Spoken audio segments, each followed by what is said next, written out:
Major League Baseball made such a thing about it, but like every other league's been doing it For years, I know. What's the holdup?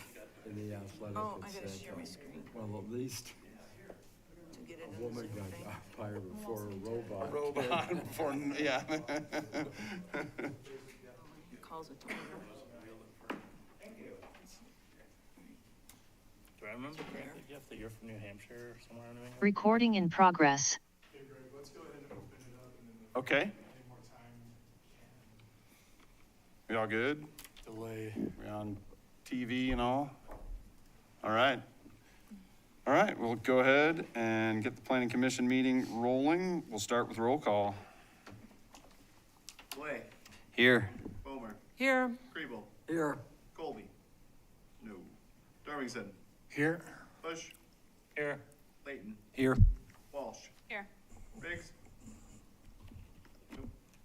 Almquist, Here. Sant, Here? Hodges. Here. I'm here. Okay. Do you want Sarah to vote? Yes. Yeah.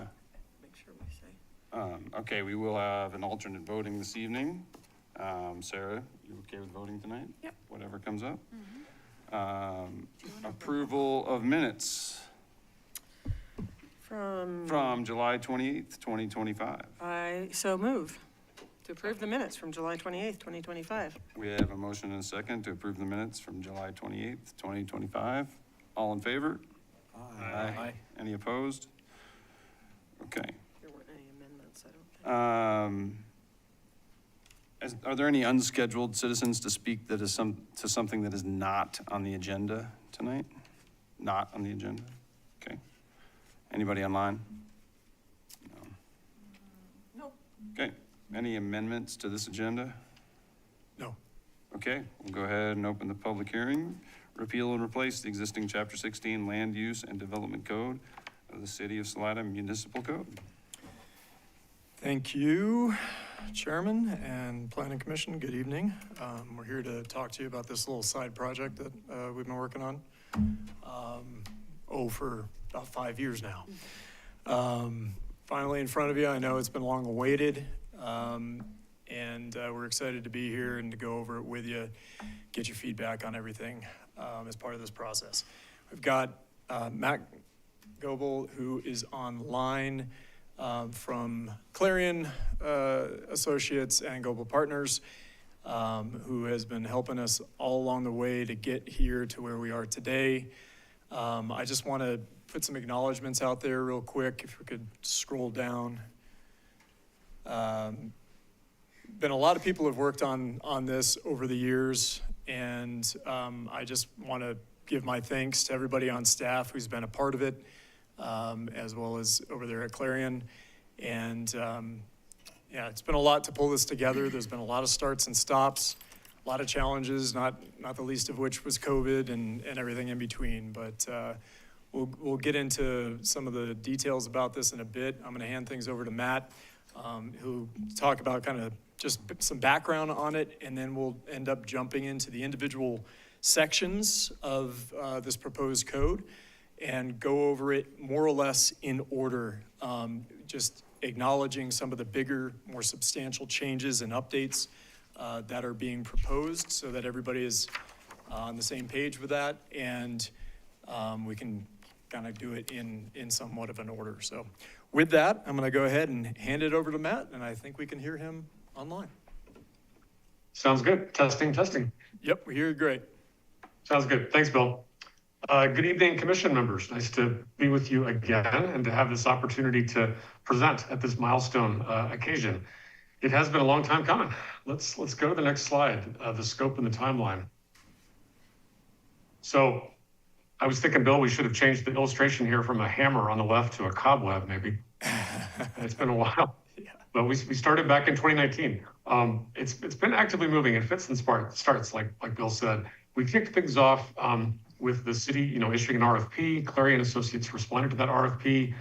We kicked things off in earnest in the late part of 2019, right before COVID hit. And we did get some good work done before then We talked with a lot of stakeholders to identify strengths and weaknesses of the regulations and kind of lay out an overall map for the project. And that's pretty much where we got to when COVID hit. And then we started doing the drafting in the background, but things started to slow down a little bit during that. We drafted the code during COVID with 3 installments. The first of them was administration and procedures. Who does what? What's the responsibilities of the council versus the commission versus staff, districts and uses, and then development standards that affect the quality of development. We'll talk about all those tonight, but those were done incrementally. And then once we got everything really going again in 2024, 2025, we put them all together into a consolidated draft, continued to get feedback, continued to re-educate the public about what was in the draft, because it had been several years since we started the drafting. Got excellent rounds of new feedback. All along the way, we had a great committee that continued to help provide guidance. And then finally, we've gotten to where we are tonight, where we have put together a revised version of the overall code with a new map that we're going to talk about tonight. And Bill's going to give you more details on the adoption process. But let me give you a little bit more background. Next slide.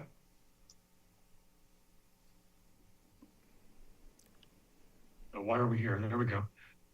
The city issued an RFP for the code update because, you know, it had been recognized for a long time that the code was, there's some good work in there and it had been updated over time, but the whole thing had not been looked at holistically for an update in many years.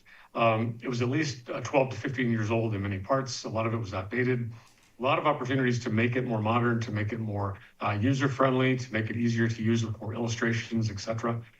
A lot of people that use the code on a regular basis had said, it's hard to find information. And that came not just from the development community, but also from staff that had to use the code and officials that had to make decisions under the code.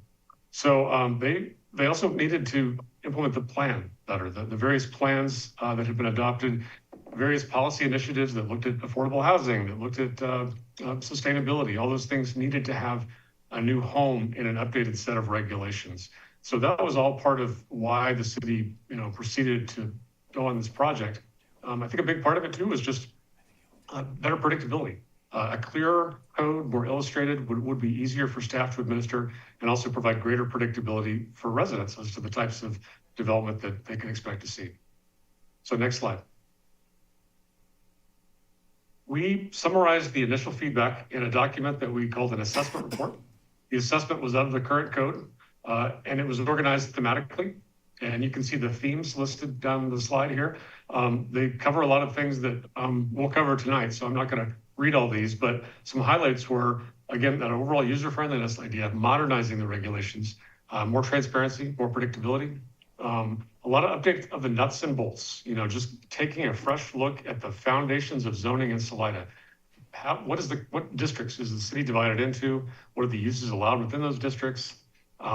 How can we integrate our updated affordable housing regulations in a way that's very clear to the public? All those things were identified as themes to address in the update. So that was a great document. We got a lot of feedback on that.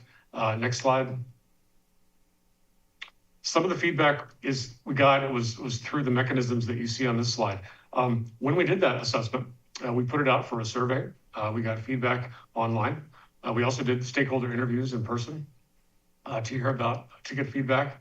I mentioned the committee earlier, the LUCAC, the Land Use Code Advisory Committee, and it has been a remarkably stable group, given that they've been asked to serve for so long, since 2019. But we had a lot of members of the committee that have stuck with us from the very beginning. They are a sounding board. They know land use issues in Salida.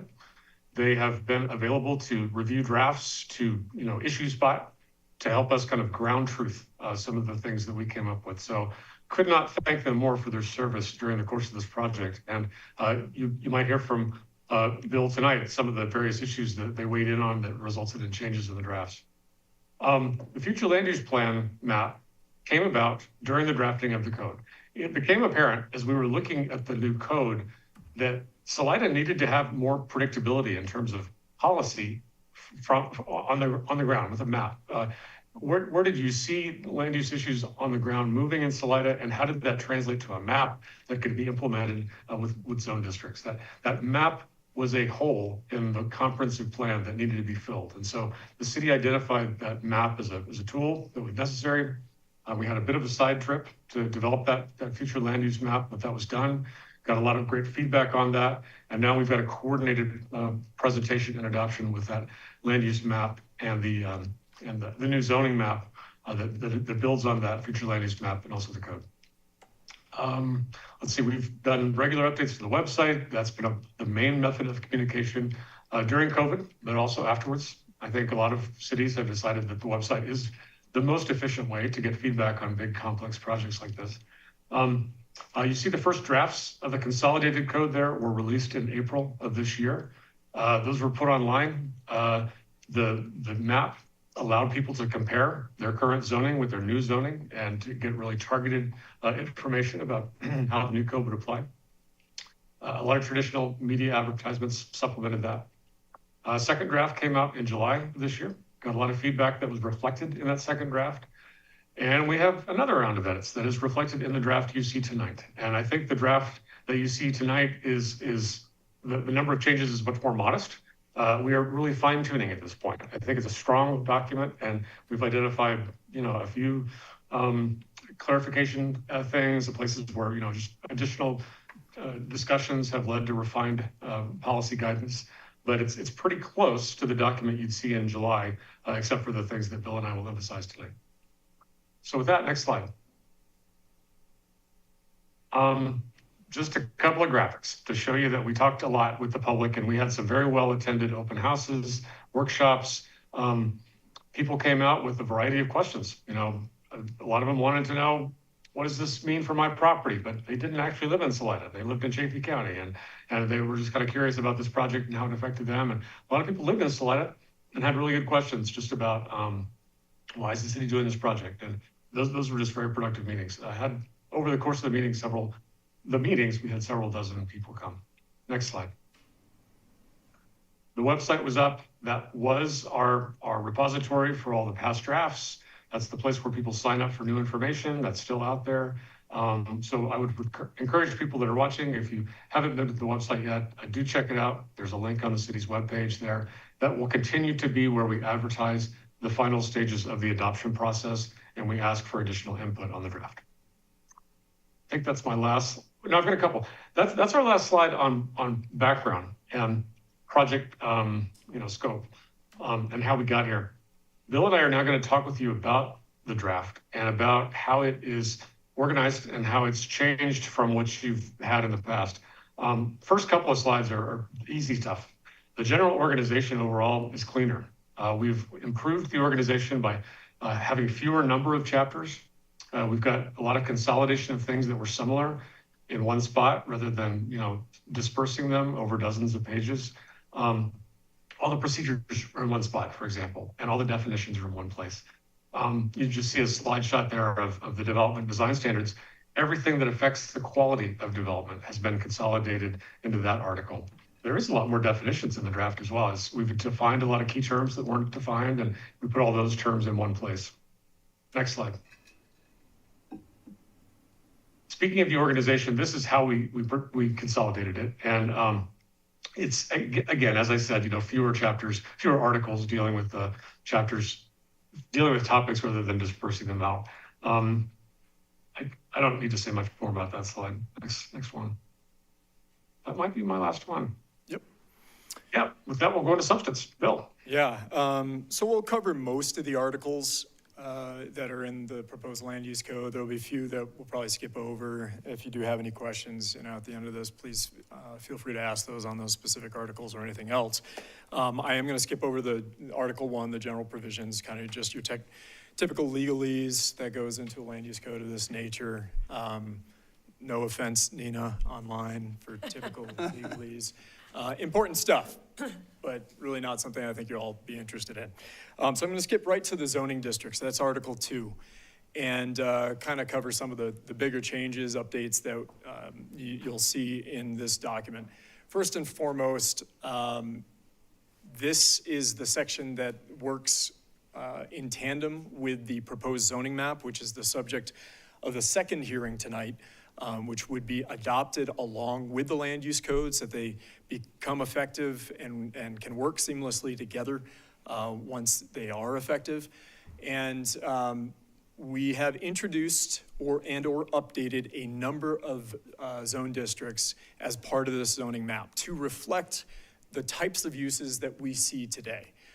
Not necessarily the types of uses or much more siloed uses that we see in the current zoning map. So we have incorporated some mixed-use districts, areas where residential and commercial and even some light industrial uses may be allowed depending on the particular zone district. That includes mixed-use highway, which is primarily out along Highway 50, mixed-use neighborhoods, mixed-use downtown, we're close to where we are right now, and then mixed-use centers that are nodal areas out on Highway 50. Also, in addition to that, surprise, we didn't actually have a parks and open space zone. It was really just a bunch of colors on a map, but it really didn't correspond to a true zoning district, so we created that. At the same time, we created the community facilities, more specific to public buildings and properties that are not specific to parks and open space.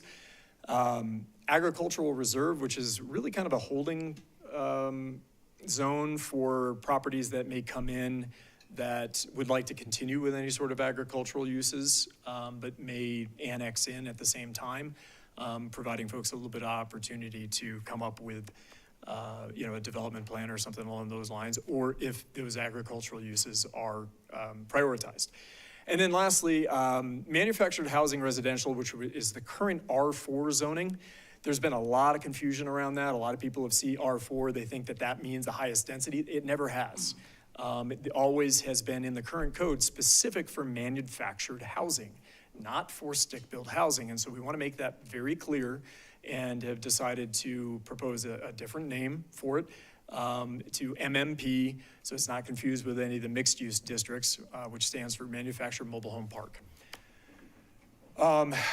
In addition to that, we have, just as Matt was mentioning earlier, there's been some consolidation of sections. Well, we're also consolidating some of those zoning overlay districts that have gotten pretty cumbersome over the years. And Clarion had the great idea of being able to build some of those overlays and the development standards of them into the actual zoning districts, since we were going ahead and creating these new zoning districts anyways. Next slide. So this shows the transfer of the existing zoning districts to the proposed districts. It's not always an exact one-to-one, but it's pretty close. We're more or less keeping the same designations for R1 through R3, just tweaking the name slightly just to create that relativity. I mentioned R4 going to MMP.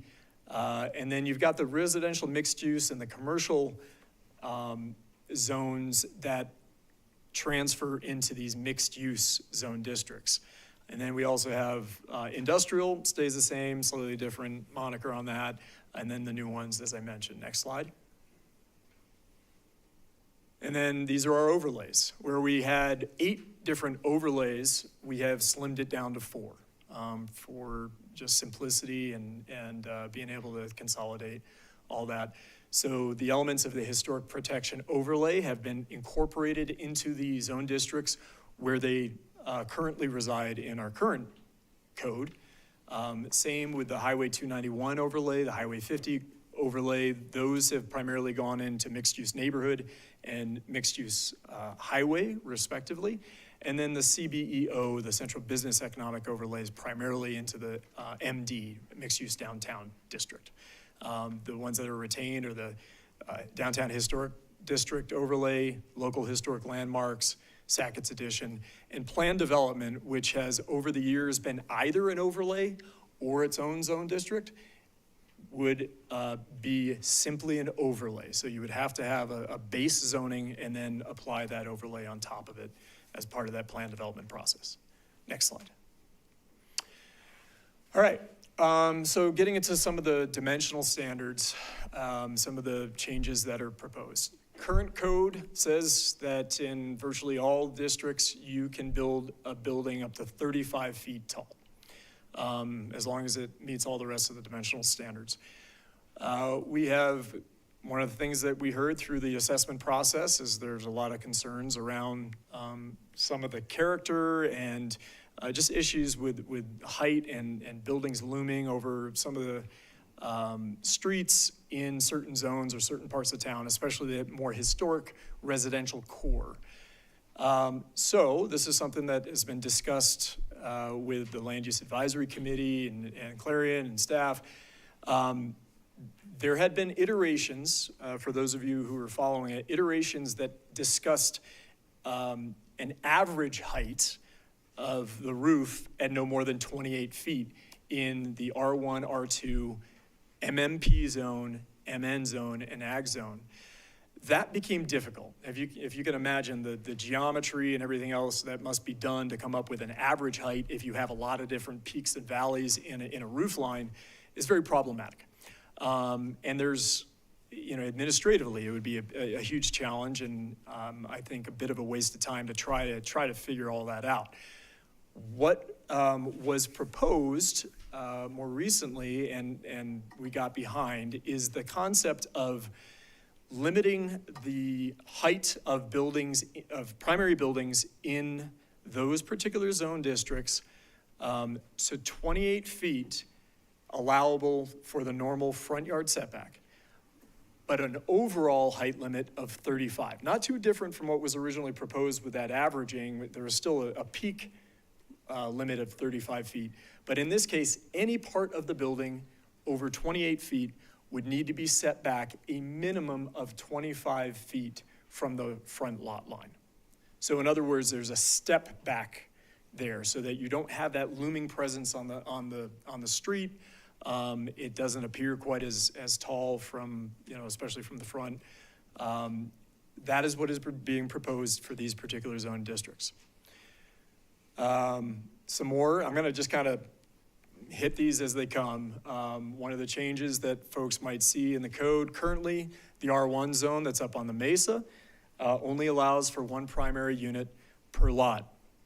Accessory dwelling units are also allowed on each lot. The new code does have a small incremental change in that it allows for up to 2 units per lot, done either through, say, a multiple principal structure process or as a duplex. So just expands the potential for development up there without changing too much else about that particular zone district. Just as we have in the current land use code, there's a summary table of dimensional standards for each of the zone districts. But one thing I really love that Clarion brought to this particular code is instead of just relying on that summary table, they've broken it out zone district by zone district with all the individual dimensional standards and additional development standards for each of those zone districts. So next slide, and I'll show you. This first one should be the first page of the summary table, which is split between residential zone districts, mixed-use zone districts, and other. So it's a real easy guide to go to figure out all your dimensional standards, your maximum densities, your setbacks, lot coverage, etc. Next slide. But then the code breaks it out by zone district. And all of this corresponds back to that summary table for each of those dimensional standards, and also provides additional development standards that are specific to those zone districts, which are going to vary a little bit. And we mentioned, I mentioned just a little while ago, those overlays that have been incorporated into the individual zone districts. This is going to be where you're going to see some of those standards in these pages right here, along with relevant footnotes. Next slide. One fairly big change right now, the setbacks for buildings differs depending on whether it's a primary building or an accessory building. Primary buildings have a substantial setback, anywhere between 20 and 30 feet in most cases. That provides some challenges from a development standpoint. If you want to go ahead and you've got maybe a smaller lot and you want to have an attached garage, you are limited by that setback. But strangely, under our code, you could technically detach that garage and have a setback of just 5 feet. There's really not a really good reason for that, frankly. And there is a massing issue, understood, that does come up. But we've decided in this particular draft to combine them together and set a base rear setback for both primary and accessory buildings at 10 feet, with the idea that that will allow for utility runs in the back of the lots, but with the caveat that you could potentially go down to 5 feet with utility provider approval. So in other words, they need to check and see if you can actually physically get those utility lines into that 5-foot setback without violating their own safety codes and regulations. There are certainly some increases in allowable density. This is something that we heard pretty plainly from Planning Commission, from Council a number of years ago, from the community, and relates specifically to the affordability of housing in our community. There is a nexus between allowable density and the ability to create more affordability. Not the least of which is that in areas where more housing is built, more inclusionary housing units are required, but also there's a number of cost efficiencies that come with greater density, especially when we're talking about multifamily units. R3 is the one zone where you're gonna notice the biggest change in the allowable density and some of the other dimensional standards that affect the potential density. The rest of them are fairly moderate and are targeted to areas out along the highway, because that's something that we heard loud and clear from council, that they wanted to see the potential for more housing and more density out along the highway, and also in some newly annexed areas. In addition to that, we are introducing a concept that is not super widely used, but can help also promote some of those efficiencies and greater affordability, and that's the introduction of minimum densities. So that, in other words, lots of certain sizes need to be able to provide certain number of units. That breakdown is provided there, is a little bit difficult to see. Obviously, the minimum densities are going to be less in the R1 than they will be in the R3. But this is to guarantee that there is an efficient use of land, utilities, other resources, and other services, police, fire, protection, whatever it may be. Because if we only had a community that was at R1 densities, it spreads out and sprawls out very quickly, and suddenly very few people are utilizing all of those resources that I just mentioned, which is very inefficient to the taxpayer and just inefficient in general. So we're trying to create here a bit of a baseline when it comes to those minimum amounts of efficiency. Next slide. Oop, I think, was there one before that? Nope, that was it. All right, back over to you, Matt. That's me. Thanks, Bill. So the next topic is moving beyond the districts to the land uses allowed within the districts. And I think the big change here was just a refresh, a relook at the overall list of uses allowed in Salida to make it more current, to reflect current market realities, in particular to reflect a greater variety of housing types. You've all heard about the missing middle housing and how a lot of codes kind of jump between single-family detached homes and then multifamily, and there's not a lot of focus on allowing duplexes or triplexes or small apartment buildings, the things that traditionally have accommodated a lot of density in Colorado and elsewhere. And one of the things we've tried to do is identify all those different housing types, be it co-housing, cottage housing, live-work dwellings, and make sure that they're explicitly identified in the code. Procedurally, that's an important change as well to the use regulations. We've updated how uses might be considered and approved in the code. Right now, you've got impact reviews. You've got the major impact review and the minor impact review and administrative, which we heard from stakeholders and staff was just a bit of a clunky way of organizing the approval framework for land uses. And so what we proposed is a more traditional system that relies on site plans, which is what you see in most places around Colorado. So if something big is coming in, relatively big, it's going to have a major site plan requirement. And it might also have a conditional use permit review. If it's a relatively minor use, it'll have a minor site plan review. That's going to be staff. Staff is minor site plan, and major is going to be planning commission. Now, you'll hear more about this topic later on when we cover the procedures, but it's important for the uses because the use table actually identifies a lot of uses where they're allowed, and it shows major site plan versus minor site plan. Let's go to that now. Next slide, please. This is the only graphic we'll have for the use table, but it gives you a flavor of how it's organized, and it illustrates some of the things that I was just saying. There's been a lot of work done on all parts of this table. First of all, it reflects all the new updated districts that Bill mentioned across the row at the top. Then down the left-hand side, we have a revised categorization of uses. And so you've got the big category, residential, and within that is household living. And you've got a lot of specific use types within household living. And if you were to keep scrolling, you would see that group living is another type in addition to household living. And then all the different definitions have been added or revised as necessary down that left-hand side so that every use in the table now has a definition in the code. And you didn't have that in the current code.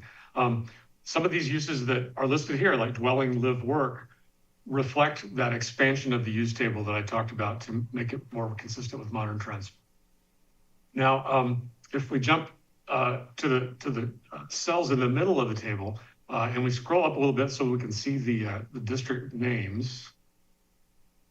These show you, where the uses are allowed. And these show you if a use is allowed by right, which is a P, and if it's subject to a major or a minor site plan, which is the M, or the M or the P with a star is a minor site plan approval, which is staff. The major site plan approval is an M. And then if it's got to get a C, a conditional use permit approval, that's a C. And then an N is not permitted at all in that district. And then finally on this table, there has been a lot of focus on the use specific standards in the far right. And so you can see, just for example, townhouse dwellings, there's a number over there, which is a cross-reference to a section of the code that includes standards that apply to townhouses, regardless of the district it's located in, and regardless of the use approval mechanism, major site plan or minor site plan. So those use-specific standards are a key tool for reducing redundancy in the code for, let's just figure out the standards that apply to townhouses and just say them one time. We have expanded those, but I don't want it to make it sound like we're just creating new regulations. A lot of those expansions involved looking at conditions that are already applied to those use types and consolidating them and putting them in one place in the new code so that you all don't have to rethink the same issues every time when they come up with townhouses. So that's a lot of the work that was been done for the uses. So a combination of, organizational improvements, document cleanup with the housekeeping definitions, streamlining, marrying the current code with current policy. And then finally, also just looking at the intent of all the different districts, including the new districts, and making sure that the uses allowed in those districts actually make sense. So a lot of work went into all parts of this table, which is a key part of all zoning codes. So with that, I think I turn it back over to you, Bill, for development and design standards. Sounds good. Thank you. Yeah, a lot of work went into that table, looking at literally every use under every zone to determine, what type of procedure would follow. So jumping into the development and design standards, that's Article 4 of the code. This is the bulkiest chapter that we have here within the code. I want to pull out a few things in particular that have caught the attention of the public and our Land Use Advisory Committee and others. First and foremost, the new river and wetland protection section. That's something that we heard very loud and clear from this body, council, from community members at the onset. There are very little protections, very few protections that exist in the current code for areas along the river, Arkansas River, the South Ark River, and other water bodies around town, other forms of vegetated cover, et cetera, and even when it comes down to grading. So this whole section is really dedicated towards trying to create some of those protections, and hopefully in a way that that is balanced with the private property rights that, that folks do have, and trying to meet in the middle in some way, shape, or form. These protections are intended to ensure that there's habitat for some of the, creatures that are lower on the pole when it comes to food chain and whatnot, and that's to be able to help keep a healthy fish population in the river, healthy bird population along the corridor, things that our economy are partly based off of, being a tourism-based economy, natural resources economy. Ensuring that there's shade to keep the water temperatures reduced to levels that help keep the fish around here, keep them healthy. Protecting and increasing the stability of the riverbanks themselves. It's no secret that parts of the Arkansas River were once a dump. It's true. I mean, the folks would put their cars in there and other, mattresses and bed frames and everything else. But the point is, they can still sustain vegetative cover, riparian areas that can help with all the protections that we're talking about here. And that vegetation also helps to ensure that there's not a ton of erosion, a ton of soil going into the water that degrades the quality of the water for fish or for humans. And then, of course, just the enjoyment factor, ensuring that folks are able to continue to see the beautiful river corridors that we have here along the Arkansas or the South Ark, and continue really protecting that aspect of our economy. So jumping into that, and there's been a lot of confusion around the setbacks and the buffers, and I want to make very clear what we are talking about here. Primarily introducing two levels of protection. The primary riparian setbacks, this is the no or limited build area along those water bodies, and the secondary riparian buffer area, which you can build on, but there are some additional protections when it comes to the amount of vegetation that can be removed, grading permits that are required, et cetera. The distances for these have been established based off of some analyses of average topography, the average distances between the ordinary high water line and top of bank in a lot of areas, existing conditions and tree canopy coverage, and a lot of other factors. So if you go to the next slide, we've got this speaks to what I was talking about before. These are the corridors of the Arkansas and the South Ark that the community has said that they want to try and protect. We have these riparian areas. There's a couple of views there from the F Street Bridge. There's a view of the South Ark from the pedestrian bridge out in the Vanderveer area, and then a few other photos up and down the Arkansas. Next slide. This is what the community has said they are interested in avoiding, is the nonstop development along the river's edge, and areas that are denuded of riparian habitat, even if there's not necessarily construction on it within a small distance, that some riparian area is protected instead of mowed down, removed, and replaced with grass. Next slide. So back to the setback area. This particular, could you move that bottom portion just for a second? Yeah, so thank you. Again, all the measurements are from the ordinary high water mark, which is generally not too much higher than your normal levels of the river, generally within a few feet or so. The setback area, the no build area that is being proposed, is 40 feet from the Arkansas River, measured horizontally from that ordinary high water line. It excludes the mixed-use downtown district, which is just a small area there, which is entirely built out as it is. The setback area for the South Ark River is almost twice as far at 75 feet, and excludes areas east of Highway 50, and that's specific to the Two Rivers area, which already has its own riparian protections built into that planned development. So really did not make a ton of sense In this case, they went through the entire process of going through Army Corps of Engineers and to be able to create those riparian protections in the first place and wetland protections. And so it's been discussed that we would actually exempt that from this particular setback. And then the setback area from all other creeks, ditches, and wetlands, 15 feet. So what you see with this image that is in the code, you've got that ordinary high water line. The riparian setback is just that first 40 feet when we're talking about the Arkansas, first 75 feet with the South Ark. Next slide. Within that setback area, though, it doesn't mean you can't do anything. There are some provisions to, number one, if it's a steep embankment, instead of having to measure it fully horizontally, you can measure it along the hypotenuse of the triangle, along the slope. The thought there being that basically most of your riparian area is going to be contained within the sloped areas.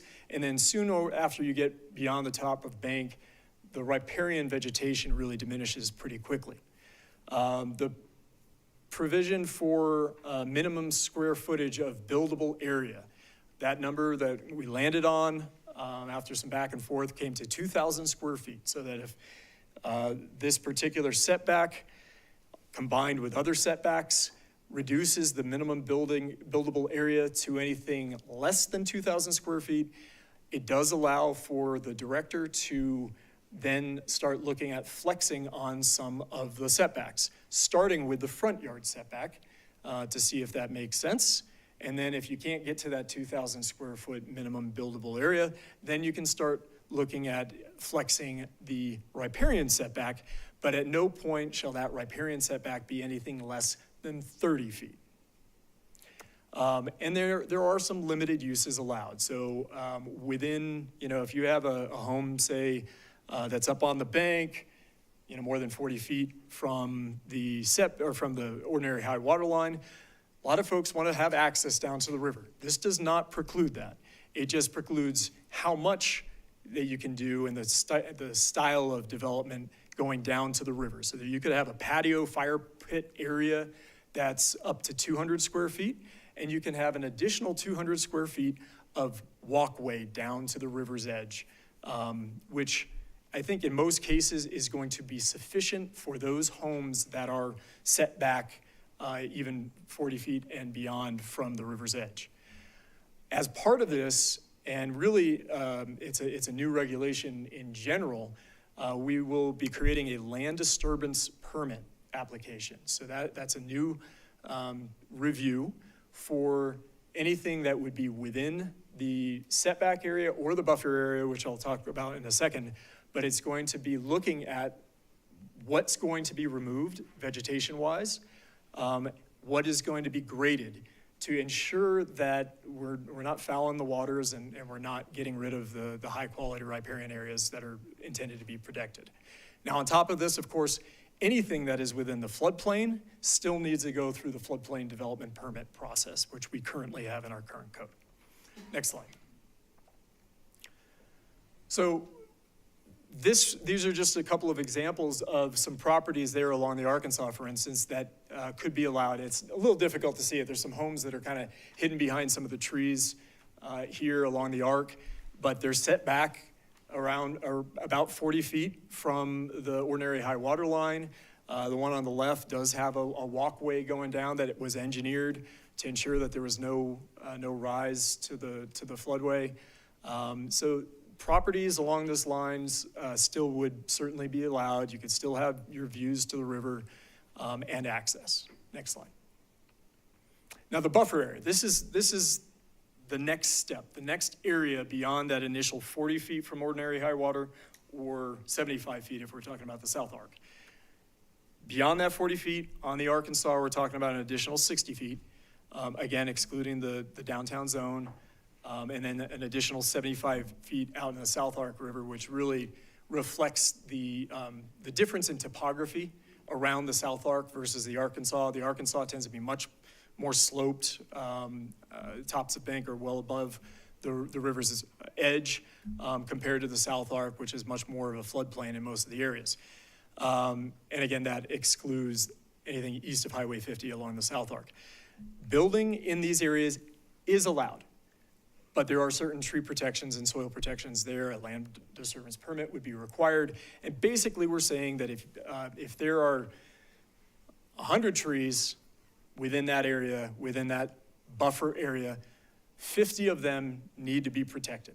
If those 50 happen to be right in the middle of the lot, you need to replant 50, to replace those so that you have your buildable area within there. So it's just that secondary buffer area, secondary protection. Next slide. Additionally, we have clarified a number of different general development standards and the thresholds after which they will kick in. There's a lot of questions that come up like, hey, I'm thinking about doing this to my building, to my commercial business. There's a lot of inconsistencies in the current code as to whether or not they will need to upgrade their landscaping or upgrade their parking. So we dove into that quite a bit to try to make sure that folks understand exactly what those thresholds are, how much of that building is being expanded before it kicks in these additional development standards. The other thing that we have always struggled with is the calculations around parks and open space dedication. Currently, the code has this sort of amorphous calculation of 0.02 acres per unit that would need to be dedicated and developed. Well, as you all know, we don't always get a clear development plan with the exact number of units that they plan to build onto this. So it makes it incredibly difficult for us to determine how much park space that is going to need to be dedicated and developed. And then you have the whole back and forth that happens. Somebody comes in with a site plan and we're like, okay, you show 100 units. That means you need to dedicate 2 acres. Or they're like, oh, I can't dedicate 2 acres without changing up my entire plan. And then they go back to the drawing board. They come back and they're like, oh, I got 80 units now. Oh, well, you only need 1.6 acres out of this. So there's this like crazy dance that happens. And so we're going the route of virtually, well, the majority of other communities throughout the state and really around the country. You come in with a certain size parcel, it's already predetermined what the minimum amount of park dedication and development is. And we landed at a number that was really kind of in the middle of communities throughout the state and really going off of a lot of the communities that are most like Salida in a lot of ways. And that's 12.5%. So you come in with a 10-acre annexation or subdivision, then you can expect to dedicate 1.25 acres at minimum with the requirement, as the current code requires, to develop that open space. And then we further clarified the development standards for those open spaces and parks and trails, which are in the new park development manual that Parks and Recreation recently adopted in the last year. Next slide. Matt touched on this earlier a little bit with the new review procedures. Again, going from that administrative review, limited impact, major impact, to minor site plan or major site plan. And the intent here was to try to streamline the public process in some ways.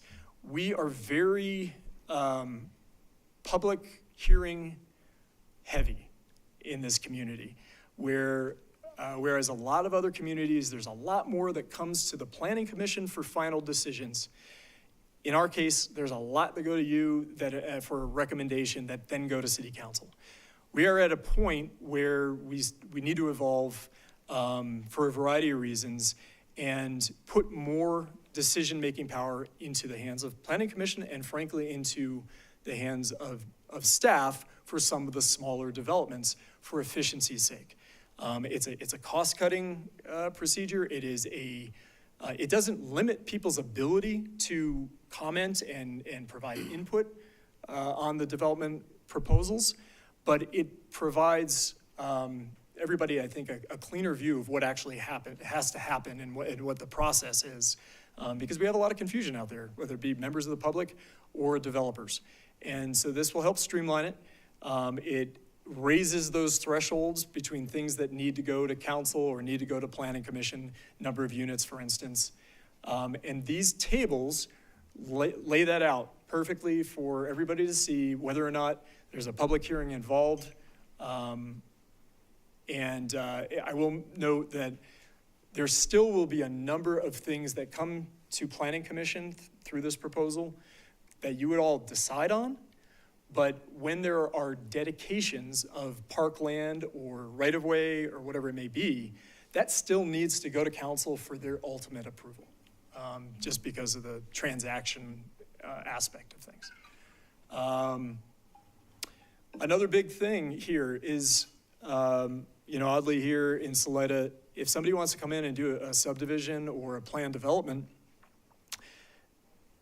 the developer needs to spend tens, if not hundreds of thousands of dollars upfront on engineering and surveying and everything else before they even have a good clue of whether or not this is a possibility. That is an enormous investment on the part of sometimes small-time developers who don't have anything, don't have those funds, those finances at their mercy. And so what we're proposing is going to what is very common, a preliminary and final plat process for subdivisions and plan developments. That means they could come in, give the concepts of the plans with rudimentary information, some rudimentary engineering information as well, but get the okay from this body or potentially city council that they can move forward. So at that point that they know that what they're proposing can be approved, and then they can start spending all that money. Because those folks who spend that money, those tens or hundreds of thousands of dollars up front and then get turned down, lose that money, right? So we want to be efficient. We don't want to be anti-development in any way, and so that's why we're proposing going to a process that, frankly, is used in most other places. Next slide. All right, Matt? Thanks, Bill. Just a couple of additional things on the procedures. You saw, I don't know if you noticed on the prior slide, but the plan development was shown as a rezoning. And so there's a general rezoning, and then there's a rezoning to the PD. And one of the things we tried to do is clarify in this new code that a rezoning to a PD is really just a special flavor of rezoning. You're changing the zoning map. You're putting a new overlay district designation in place, but the base zoning continues. As Bill said earlier, you do have a couple of older projects in the past that were adopted as PD-based districts, but for the most part, moving forward, PDs are always going to be overlay districts, and that's what the new code clarifies. It is a simpler process than what you have now. The plan development process is basically an opportunity for flexibility to say, a developer can say, I want to step outside the strict boundaries of the requirements of the code. And in exchange, the city can say, we're expecting some additional public benefit in exchange for giving you that flexibility. And we drafted new criteria that clarify that that's the type of exchange that the PDs should embody. It is a simpler process. It more reflects current practice. It does raise the bar for when a plan development can be done. We have a minimum size acre of 2 acres. And minimum benefits are required, just to reinforce that, again, there should be public benefits for doing a PD project. There is a 2-step process. It's similar to the subdivision 2-step process that Bill just talked about. So the intent is that, a PD is a big project. It's probably going to involve a large acreage and a lot of moving parts and a lot of potential, consultant fees, like Bill mentioned with subdivisions. And so there is now an opportunity to do the requirement to do a preliminary PD plan where you lock in the concept up front and you get your approval on that. And then you go through and adopt and prepare the final plan development, the final PD plan that incorporates the preliminary plan with any modifications that came about during the process. But that's intended to be a cleaner tool, again, for getting to yes earlier on the big ideas of a project. So it doesn't require someone to spend all the tens of thousands of dollars on the details of landscaping, say, before they get a big approval on what uses are going to be allowed in the PD or what the transportation system is going to be. So that's a big change. Part of the action with PDs also is just how do you change them over time? And what do you do when somebody comes in and wants to modify an approved PD? And the new code does a better job of clarifying what is a major amendment to an existing PD versus what is a minor. And the minors can be approved relatively cleanly, relatively in a streamlined way, often by staff. But if it's major, if it exceeds certain thresholds that are set out in the draft, it's going to have to go back through the original process as if it was a new application. And like a major change to a PD might be a major shakeup in the mix of uses that was allowed. You know, if somebody comes in and gets a mixed use PD proposed, but then a year into the process, they decide to make it entirely residential, depriving the city of that non-residential component, that would be a major change. So that's one of the changes in the procedures that we wanted to highlight for you. Next slide. Minor modifications is another one. You know, I mentioned flexibility as a key theme for the project. This is a new tool that is intended to grease the wheels, I would say, for small deviations that don't rise to the level of a variance. You know, variances are pretty, technically defined as, requiring a hardship to be shown. And you have to meet standards that are in state law. And you have to show that the issue at stake was not the cause of the applicant. Sometimes the request for flexibility is smaller than what a full-on variance would entail. You're asking for a little change in the number of parking spaces or a little change in a setback, but it's not the full-on variance. And so that's what this minor modification is intended to do. It streamlines the process for those small asks. It might be to help protect an existing stand of trees on a site. Maybe you want to move the parking area or reduce the amount of parking by a couple of spaces to protect some of those trees. The minor modification is not intended as a standalone application on its own. It's a carry along. So basically, if somebody's requesting, going through a minor site plan or a major site plan process, that's when they might request to take advantage of this minor modification authority. And so the city's application forms for its various procedures will need to be updated to show, if somebody is authorized to request a minor modification, and if so, what the criteria are. In our experience, they're not used a whole lot. There's always a fear at the front that maybe this is going to become the de facto floor for new regulations. I think it really just depends on the education of the community and the willingness of the planning director, to say no. But I think in our experience, this has been a pretty good tool that's used judiciously to help streamline projects for unique sites. I think that's it on that slide. Next slide. Going back to the user-friendly theme that applies to the entire document, we have tried to be as clear and simple and just graphically straightforward as we can with the procedural part of the code, just like all the other parts of the code. It's easy to illustrate a river setback, like Bill showed you, but when you get into procedures, sometimes you need to do things like you see here. We've got these flowcharts that apply to all the different procedures that are allowed in Salida, and they all follow a similar path. And so you always can tell what are the key elements of the basic Salida process. Is there a pre-application conference required? How do I submit my application? Who handles that? What is staff's responsibility with that application? Are there public hearings required? How do we schedule those? And what notice is required? Who makes the final decision? And then after that decision, what about if I want to change that approval? Or what if I want to get an extension? Or what if it lapses? So that's the sequence of every process, essentially. They've all got their little tweaks. And so what these charts show is that you've got an essential process that's shown in the flow chart. And then at the bottom, you see the tweaks that apply, in this case, to conditional uses or to I think we might have lost you for a second there, Matt. variances. So it's intended to be just a procedure different from all the other procedures in the code. Again, we're trying to just make the code as user-friendly as possible for a lot of different groups. Hope I didn't buzz out there. I got a notion. Just a half second, but you're good. Yeah, okay. Next slide. Back to you, Bill. Yeah, so inclusionary housing. Getting towards the end here, I want to be cognizant of time, but really at the same time, make sure everybody is aware of what has gone into this new code. So our inclusionary housing policy and the code section, we have done what we could to take what's been working, but to enhance and clarify some of the inclusionary housing incentives that we have on the books currently. One of those incentives that is being proposed is for, it kind of gets back to that whole concept we were talking about with added affordability comes with some of that added density, which often comes with some added height in specific areas.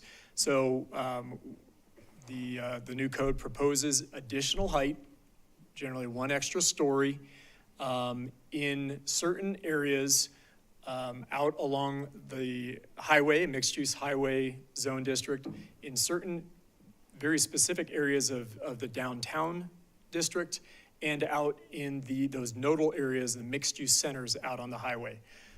So if a developer is coming in and promising to provide 1 out of 4, 25% of all the units as inclusionary housing units, they would be allowed 4 stories in those specific areas. So that applies to all of the mixed-use center zone, these little zones that are, the little nodes rather, that are out on the highway.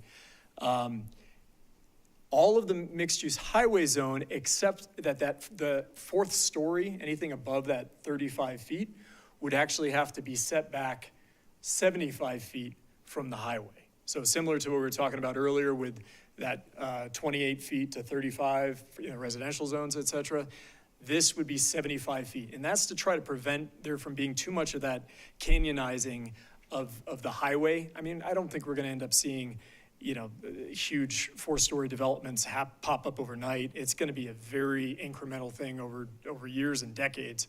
But this will help prevent that impact that you might feel if it was just 4 stories right up against the highway. And then certain portions of the mixed-use downtown area that is pretty ripe, frankly, for some redevelopment and is explained in the code, generally on sort of the northwest side of downtown. Additionally, if dedicating land within the project, but not actually building the units, saying dedicating it to the Chafee Housing Trust or the Housing Authority, the requirement goes up from the current 1 out of 6, or 16.7%, to 1 out of 5, 20%, would have to be provided. So in other words, land that would be able easily to be developed for inclusionary housing, that would equal 1 out of 5 of the overall development. If dedicating land off-site, that number goes up again to 1 out of 4, or 25%. These are all options that are currently in the code and fall in line with some of the statutory requirements that we have, but we've just bumped up the overall requirements with those options. Next slide. So that's pretty much the overview of what we consider to be some of the most substantial changes and updates to the code. We do recognize that there are a handful of things that we still need to address. One of the changes that I didn't actually specifically call out, I think most of you are already aware of because you were part of that joint work session last week, in which there was council direction to make us eligible to go after being a supportive jurisdiction for accessory dwelling unit funding out of the state program. What that means is this new code gets rid of the bulk plane requirement on side yard setbacks, and it just makes ADUs have to meet the exact same setbacks that the primary unit would meet, at least on the side yards. It still keeps a maximum height of 25 feet, however, for those ADUs, which is allowable under, through the state. And so we do need to amend those still a little bit more with some of the language, specifically around parking, because one of the other requirements is that you can't specifically require one parking space or any parking spaces for the ADU except in certain circumstances. So we're gonna tweak that language with Nina's help and her team's help to make sure that we are eligible for that particular program. In addition, we are a Prop 123 jurisdiction, and we have requirements to meet some fast tracking, a fast track program for affordable projects that are providing a minimum of 50% affordable units. And there's an incentive for us, and I look over at Kristen because there's a really incentive for her to get this language into this code over the next few weeks or possibly months. And there's a bit of a financial advantage to the city that would go into our affordable housing fund.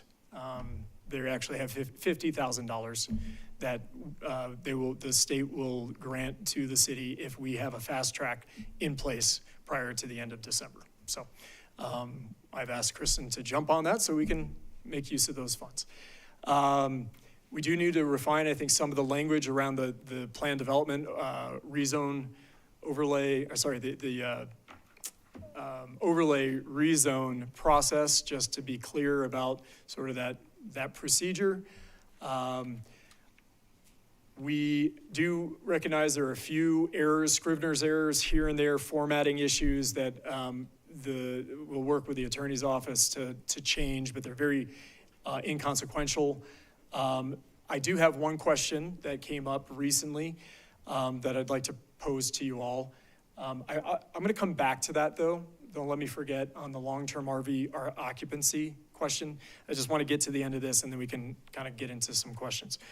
Next slide.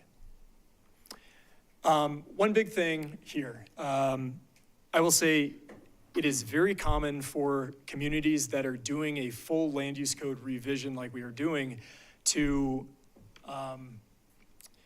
make a break between when you're using the old code and when you're using the new code. And that reduces the amount of confusion for the developer, for staff, for planning commission, for council, for the public, you name it. When there is not that break, that very solidified break, there is a very good chance that you will be reviewing, everybody will be reviewing applications, some over regarding the old code or under the old code, and some under the new code, which can be a huge challenge. At this point, we are not proposing a moratorium. Instead, we are proposing to extend the effectiveness date of this new code out to a minimum of 60 days following adoption, so that it will allow staff to amend all the administrative manuals, the application templates, our websites, and a variety of other documents and templates that we have to be ready once people come in and want to apply for development under the new code. We need that time to be able to update all that stuff.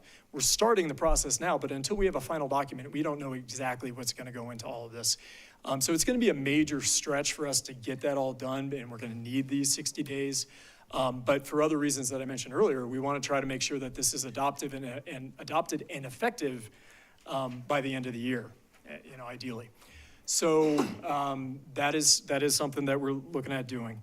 And I'll just end with saying that, this is a 200 some odd page document. It's got a ton of information in it. It is really the guidebook for development in this community.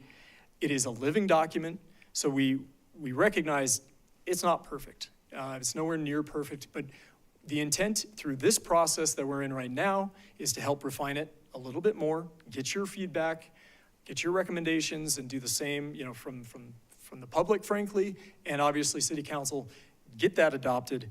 And then even after adoption, there are going to be many opportunities, as I'll remind you, to refine this document, especially as we've seen how it's working over time. And there's going to be tweaks, just as there always are, to land use codes.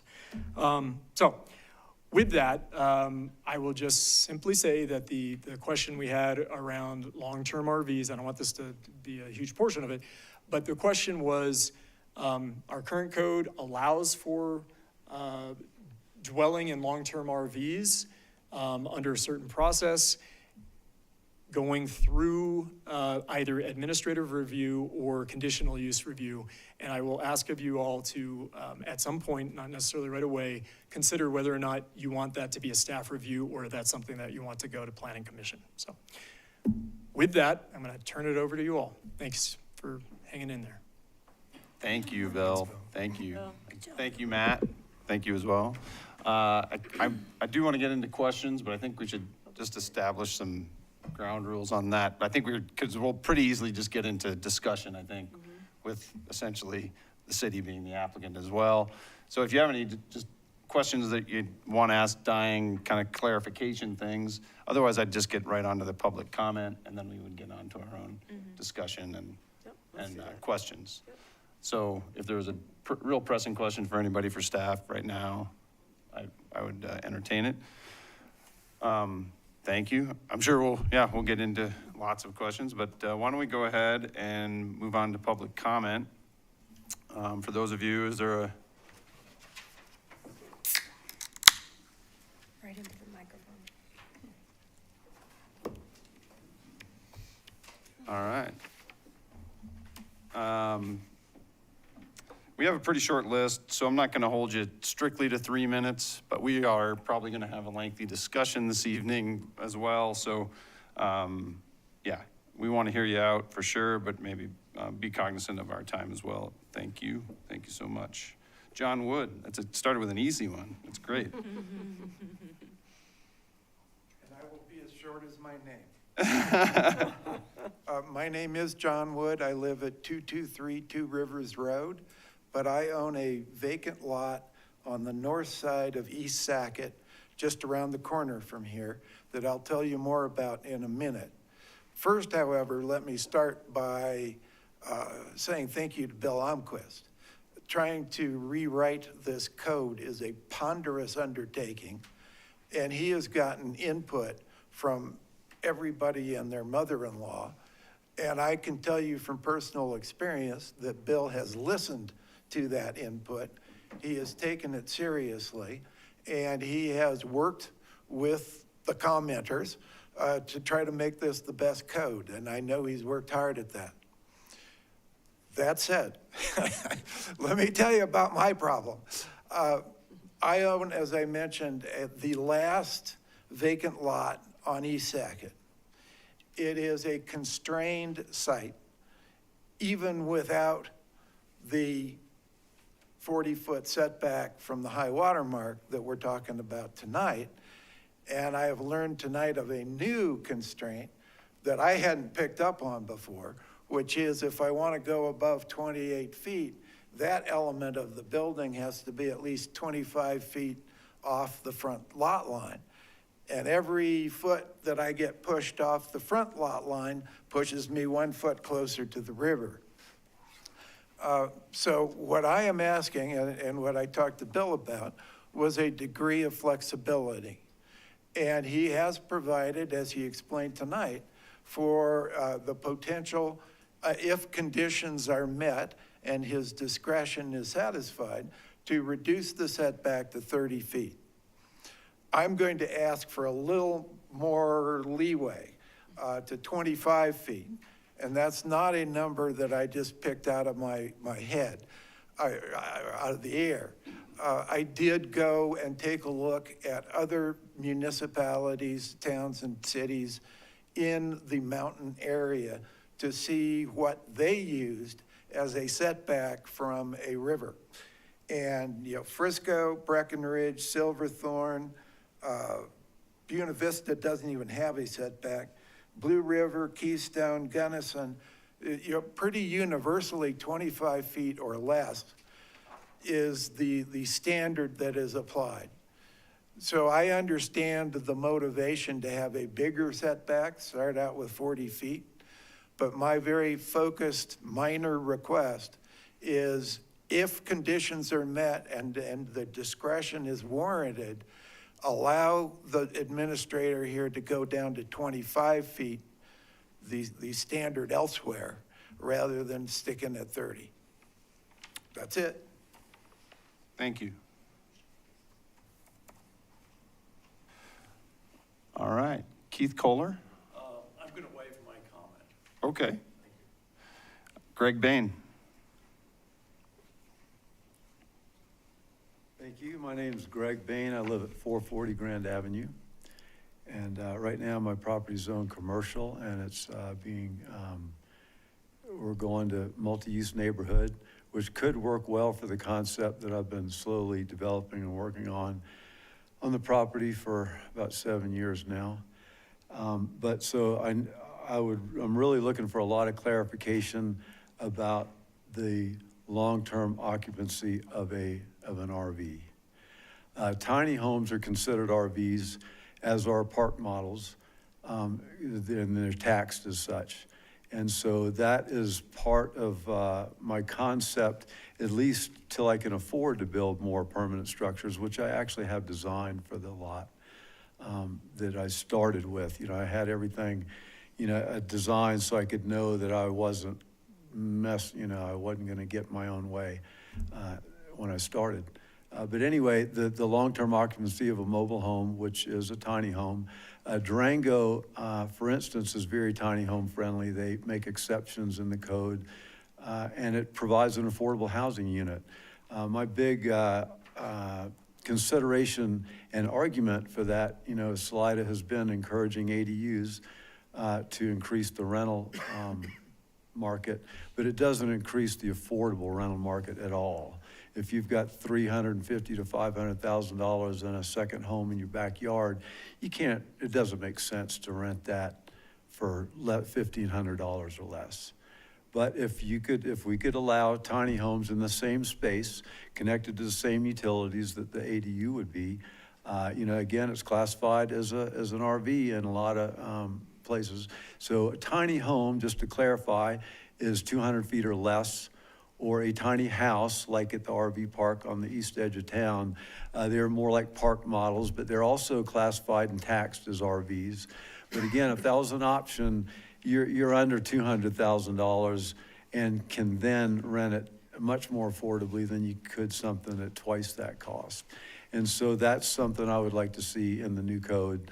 And so I'm really curious what this long-term occupancy of an RV entails and what type of RVs, because in particular, tiny homes and park model type things, and even the HUD homes that are, very similar to the park models, again, much less expensive. And so, they can be plug and play. They're made for living in. They've got kitchens and sinks and bedrooms, and even though they're very small living, they can be done affordably. And so I would love to see that. Anybody that can't afford to build an ADU has the possibility or the ability to host a tiny home. Either they buy one or they host someone else's and connect it to their utilities. So that's my main piece. Also, I just wanted to mention, since we are doing the new code, I think this is a great time for Salida to adopt gray water regulations so that people can legally use their gray water anywhere in Salida. As probably maybe many of you are familiar with, the state has gray water regulations, Regulation 86, but each municipality has to adopt it before anybody can use it.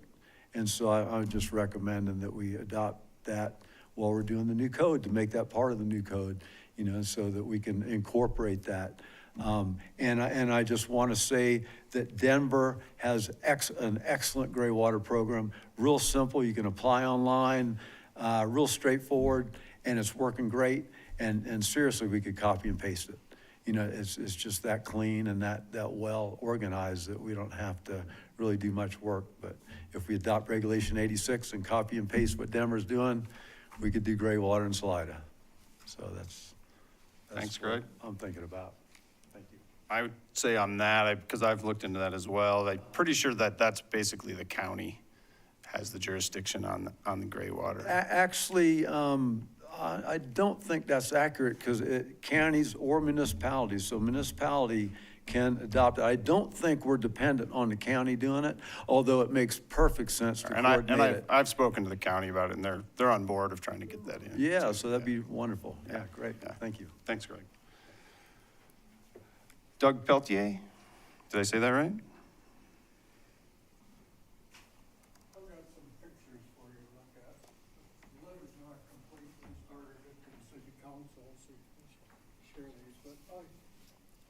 basically, I'm a 38-year resident of Salida. On the mic. We're gonna want you in the mic. You can go ahead and hand those out, and then you can start talking to us. Sure. And I live on the river.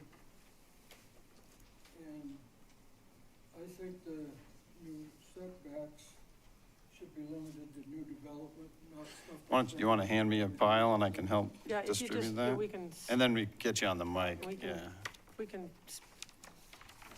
Okay, thank you. Thank you. Okay. Thank you. The pictures are at the back.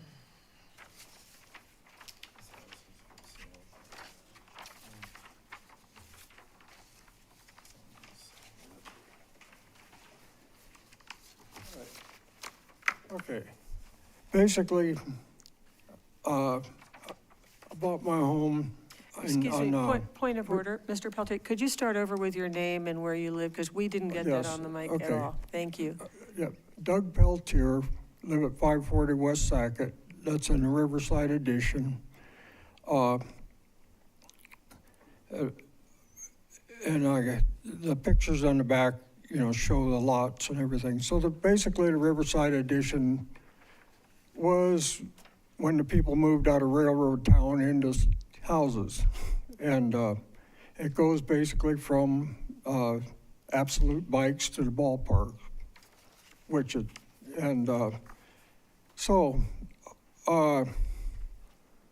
this stuff has been there for well over 100 years, and some of it's being redeveloped now, and the redevelopment will have to comply with the new setbacks. And like Bill said, we got a total of 100 feet from the high water mark is what they want to have control over. And then you want to have a minimum footprint that will be allowed at 2,000 feet. Well, my problem is that my family's growing. My daughter played all of her softball here. Her kids love it here when they come. And my house isn't big enough for them. So I originally wanted to put a two-story, make it to a two-story. Well, you can't really do that with an old house. So the next option would be build a guest home, like a big bunkhouse out there. Well, I've already got 2,480 square foot of buildings on my property. My lot is 19,500 square feet, plus or minus, depending on how accurately you measure to the middle of the river. And so then, I'm two lots, so I'm 100 foot of frontage. So 100 feet in on that, that's 10,000 square feet of a 19,500 square foot lot.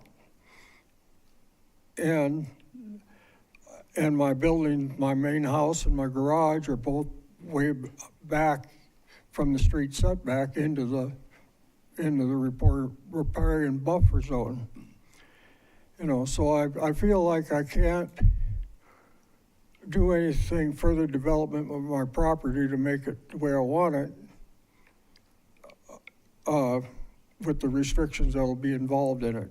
First you got to fight the building code for upgrading everything to the current code for over a certain percentage of addition to your property, and then the example I put there is the property next to me at 616 West Sackett. There's a nice aerial picture there, and it shows my house is the white one, and the one that's for sale's highlighted there with a blue border around it. And that, if you apply those setbacks to that piece of property, and then my survey that I showed, I put the dimensions on with the setbacks, and that, well, in the final draft, the street setback was changed from 20 feet to 15 feet, so my figures are wrong there because I got it down to where at least a 30-foot belt in there, but it's really, now it would be about 35. And that's over if you split the lots into the individual 50-foot lots, that would be less than 2,000 square foot per lot. And, but that piece of property at 616 is a prime example of what it would look like if it was left natural for that far in from the riverbank, because that one isn't developed that much, but whoever buys it obviously would probably redevelop it. And then to the west there, the next house is actually partially in the floodplain now that we have a floodplain determined for this section of the river. And the one further west yet is almost 3/4 of it probably in the floodplain. But on mine, I got a high bank, and pretty much my high bank, it would be the edge of the floodplain. But I have an old garage back there that was built way back, and it's not 30 feet from the river anymore, because when they redirected the river, it took over 15 feet of land out on the residential side of the river. And when I bought mine in 1987, my 2 huge willow trees were in the water. And with permit of Corps engineers allowed me to stabilize the bank, and with 66 dump truck loads of the old downtown sidewalks, curbs and gutters, which was a blessing because it's free and all that. But anyway, so now my low water mark and my high water mark is the same because there's a retaining wall there. But, but still, I don't have 30 feet to that building and so if that building were to come down, I couldn't replace it. And then the restrictions they have also have, if my house were to say burn or something happened to it, I could only build it back to the same footprint that it has, and I can't go any higher than what it is, so I'm pretty much a stalemate, My property's not gonna be for sale for a long time. But, I feel like I'm trapped, and I think what I'm really asking for is that just exempt all previous developed property, from whatever you decide you need to do. Thank you. All right, thank you. All right, that's it that I have on the list. Does anybody else feel like they want to come up and say something?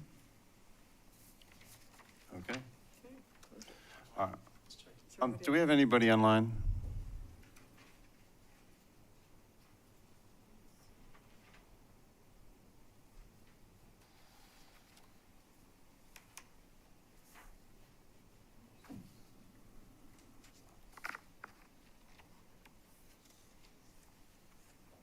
Sounds like. I'm just pulling up the meeting. Come on up. I don't see anyone.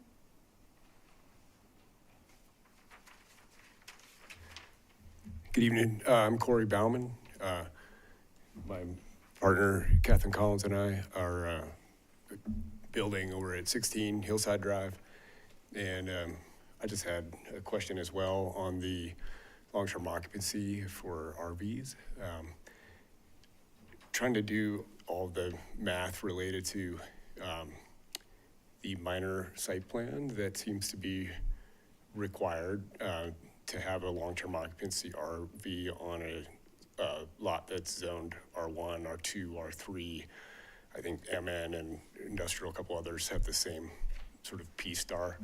And it, as far as I can tell, you have to meet the setbacks that a primary residence would have. Then you also have to meet 10-foot of separation from any structure and any component of the RV. And then you also have to be greater than 120 square feet, I believe, and then less than 26 feet, or 26 feet or less, I believe. So I was just curious, with all those parameters, have you done any sort of inventory of how many lots does that actually exclude? Just trying to do kind of like layout of a normal shape of an average lot in the city. I'm curious if that actually does permit those for a lot of a lot of properties. And I guess I was curious with that 10-foot number of separation from a structure, which sounds like sort of any part of an RV from any part of a building. If that was just sort of a fire marshal requirement, or if that was kind of a carryover from things related to RV parks. Because I know that all of those, I believe, are permitted for just a single RV on the property. So there is like a note in there that says, they have to be separated from each other, or another structure by 10 feet. And it seems like this separated from each other is kind of unnecessary if only one is permitted. So I wasn't sure if those, how many places those numbers would exclude. I thought it might be worth doing an inventory of that just to see in the city approximately how many places would that allow to use that for, lower income housing or other opportunities. Okay.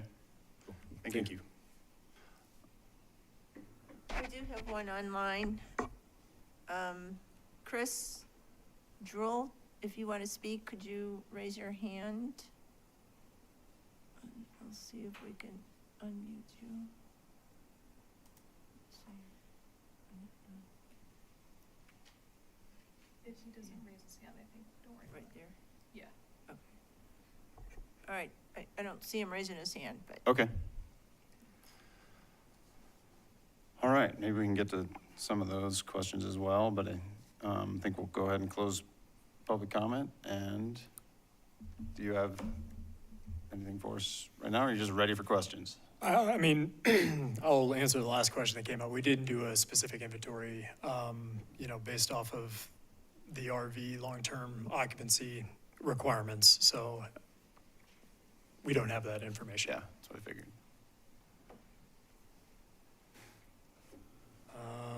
Just trying to look and see if there's any other things to comment, but I can respond to other questions that you may have. Okay. All right, GIF? Yeah, Bill, just a clarification, when you're talking about the 4 stories, you didn't mention height. There's also a height restriction. I mean, you can't have 4 20-foot high stories, correct? Correct. Yeah.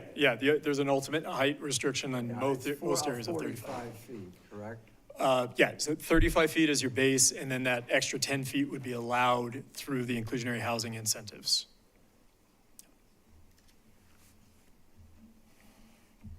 Any other questions? We done? I had a quick question on the height as well. In with the 28 and 35 in the ag, I don't remember having that in there before, but what, I'm wondering. I can't remember when that went in. It's been a while. I just kind of specifically, I think it was, that's an interesting one because I believe the setbacks, if we look at those, are actually already somewhat significant. So let me look at that real quick. 25 feet? Yep. Yeah, so actually that would render it immaterial because you already have that setback. Okay. So maybe that's something that should be struck.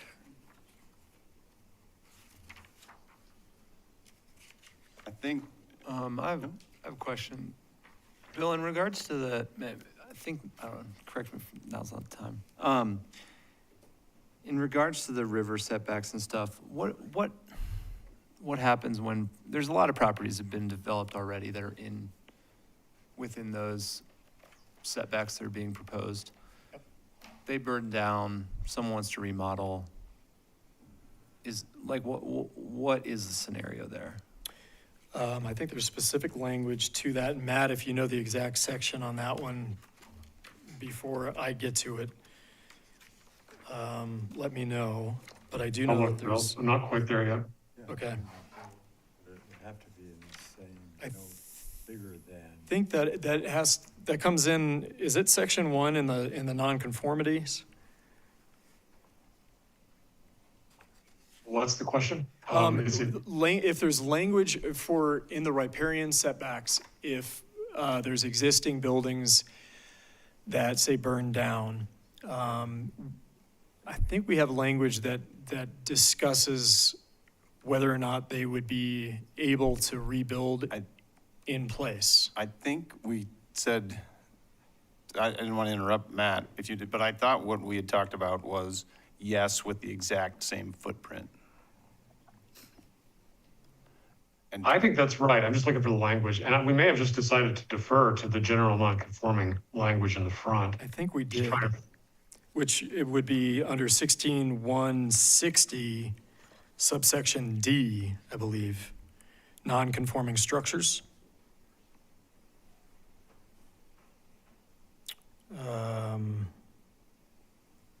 Restoration following damage or destruction. Oh yeah, there's a formatting issue there that needs to be addressed.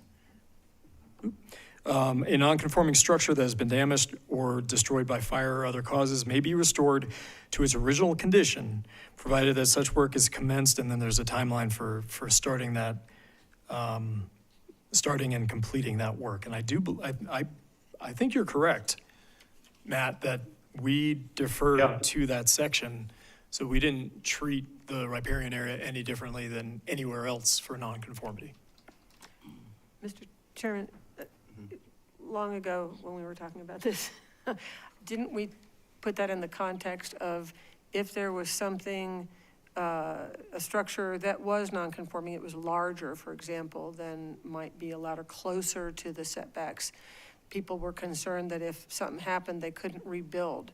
And I think that's where that came from, that they could, and the reason that they could rebuild on the same footprint was the footprint may have been closer to the river than the setbacks allow. Am I correct, Matt, in remembering that from, I don't know how many years ago? I'm looking here. That does not ring a bell to me, actually. Well, it was a discussion. I mean, I think that was I'm going to the motivation of why it might have been determined to be the footprint. Because if the footprint was closer to the river than the conditions allow, then the person, if the house burned down, would be allowed to rebuild it where it was. Mm-hmm. That's what I'm remembering the motivation for that footprint being. Is that Yeah, I ringing think any you're- bells? that's With what- anybody? Concept makes sense. It's not ringing a bell in this context. I'm doing a search for the word footprint, and I'm not finding it. Okay. Well, any existing residential dwelling deemed to be a non-conforming use may make improvements that don't increase the degree of nonconformity or increase the height or building footprint. And increase the footprint, so that's, yeah. Yeah. It says restore to original condition, not necessarily original location. Right, well, yeah. Helpful to clarify. What was the section that you just read from, Matt? 16-160C, non-conforming uses, and that's under 1B. But that's continuation of a non-conforming residential dwelling. And that's more use related. Yeah, than I'm not building. sure that's exactly on point. Can you guys hear me? Yes. Nina, Oh, finally I reset. I was going to say that it sounds like the exact issue that's being spoken about. It only makes sense that it would just be your standard nonconformity language. So Yeah. that's.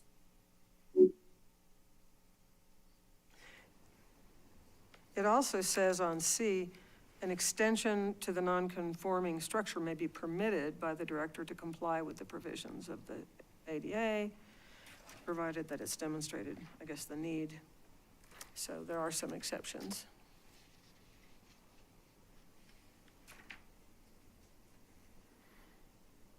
thanks, okay. Does that, Clear as mud? Yeah. does that sort of answer it? I mean, at the very least, I would say that language under D1, and I think it needs to be like D1D.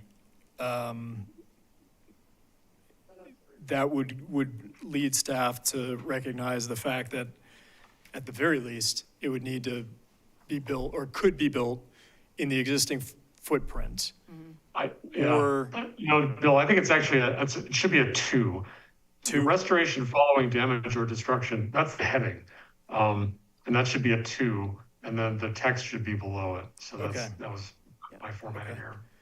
And I think there's enough wiggle room to say that as long as it's not encroaching any further into that setback, that it could be replaced if Right. there's not additional impacts on the, And I think that's the same thing in the rest of town, too. I mean, you know, if I Yeah. live in a house that's non-conforming lot, non-conforming setbacks, if it should burn down, I Right. can rebuild it where it is, correct. even though it would be That should be- non-conforming still. Yep.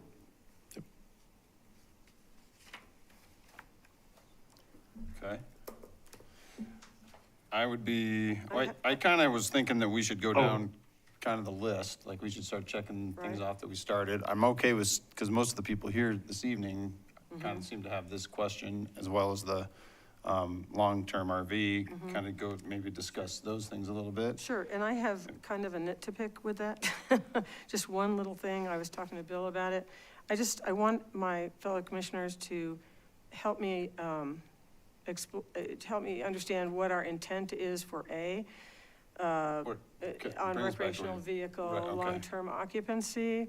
On A, it says otherwise, except as otherwise permitted for this section, visiting recreational vehicles, not those parked by the property owner, may be occupied for residential use for no more than 5 days, which is what we have now on private property within a 30. And just to Anyway, clarify for everybody, we're Yeah. talking about section 16.330, Right, subsection 10, which is on page 52 of the final draft. right. And my question is, I think our intent was to say that a visiting RV could come and park there and have a guest stay for 5 days and then leave. But if somebody was parking an RV there as storage, they couldn't use it as a short-term rental. That's what I thought was the intent, is that what everyone else thinks too, or am I all wet? Still Guess I'm trying to get find it. to it before I can. It's on on page page 64 of the 52 of PDF. the written manual and 64 of the online. Of the not track Right. changes version, right? Pardon? The clean version of the document without the track changes. Yes. Yes, on the clean version, right, right, yeah. Recreational vehicle, Yeah. long-term And so if our intent, here's my thing, if our intent is to say that that we do not want people to store an RV on their property and then use it for a short-term rental, we simply need to add the word, except as otherwise provided for this section, only visiting recreational vehicles. And that would settle that, if that's our intent. And just to clarify, I mean, our current short-term rental program would not allow for a short-term rental license within an RV. I'm not talking about a license, I'm talking about somebody just doing it. Okay, gotcha. Trying to find what the existing language is and remember where that is. I know we went, I don't know if that's in there. We know we've gone over that before. Yeah, it's just a matter of, is that our intent? And if it is, then let's add only, and if it's not, then we do something else. Bill, I think in 16.4.190 of the current code, Okay, thank you. section I. Page 52. Yeah, so the, section I, you said? Yeah, okay, RVs, long-term occupancy.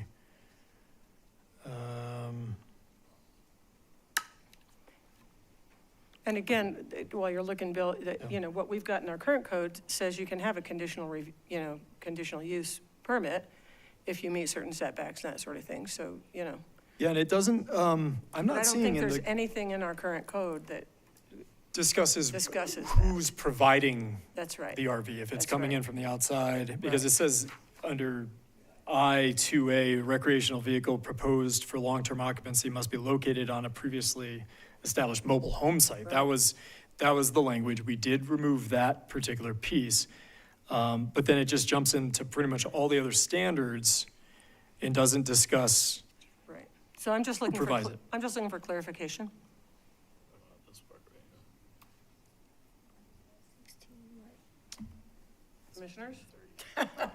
I'm still confused on the Me too. question. We I understand the don't really know what we're talking about. I don't see why it matters where it comes from. To me, it's like you just don't want Well, people no. in there a long time unless Right. they're part of this other system. So I would say like, it doesn't need to be a visiting recreational vehicle. It doesn't need to be, could be parked by the property owner. You should be able to use it for 5 out of 30 days Okay, regardless. that's And what then I'm your other asking path, for if you clarification. want longer, that's what we should talk about too.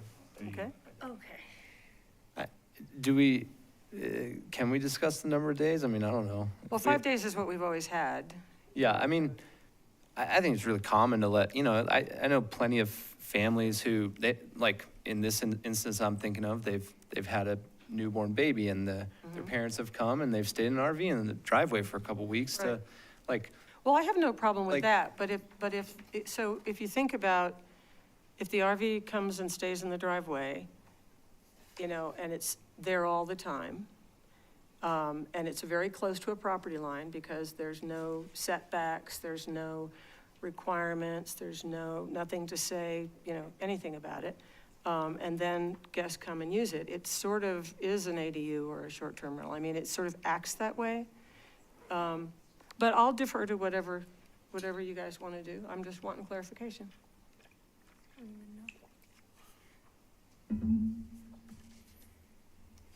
I don't know that how much actual decision-making do you need from us on these specific things this evening?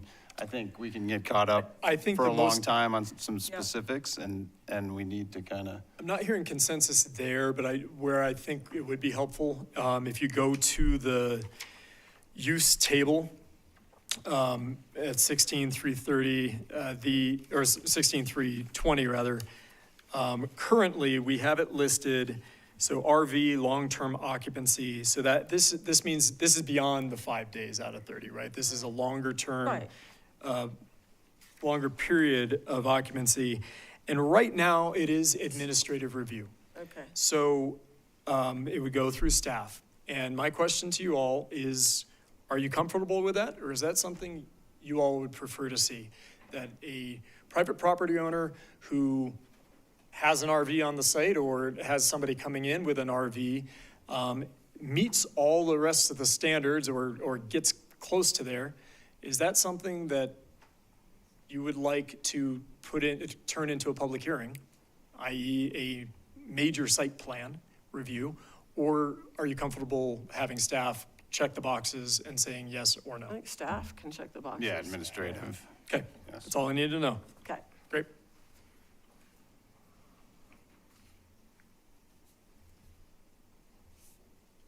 So Bill, with that in mind, I withdraw my Okay. concern and we'll leave it like it is. Okay, all right, very good. Thank you. All right.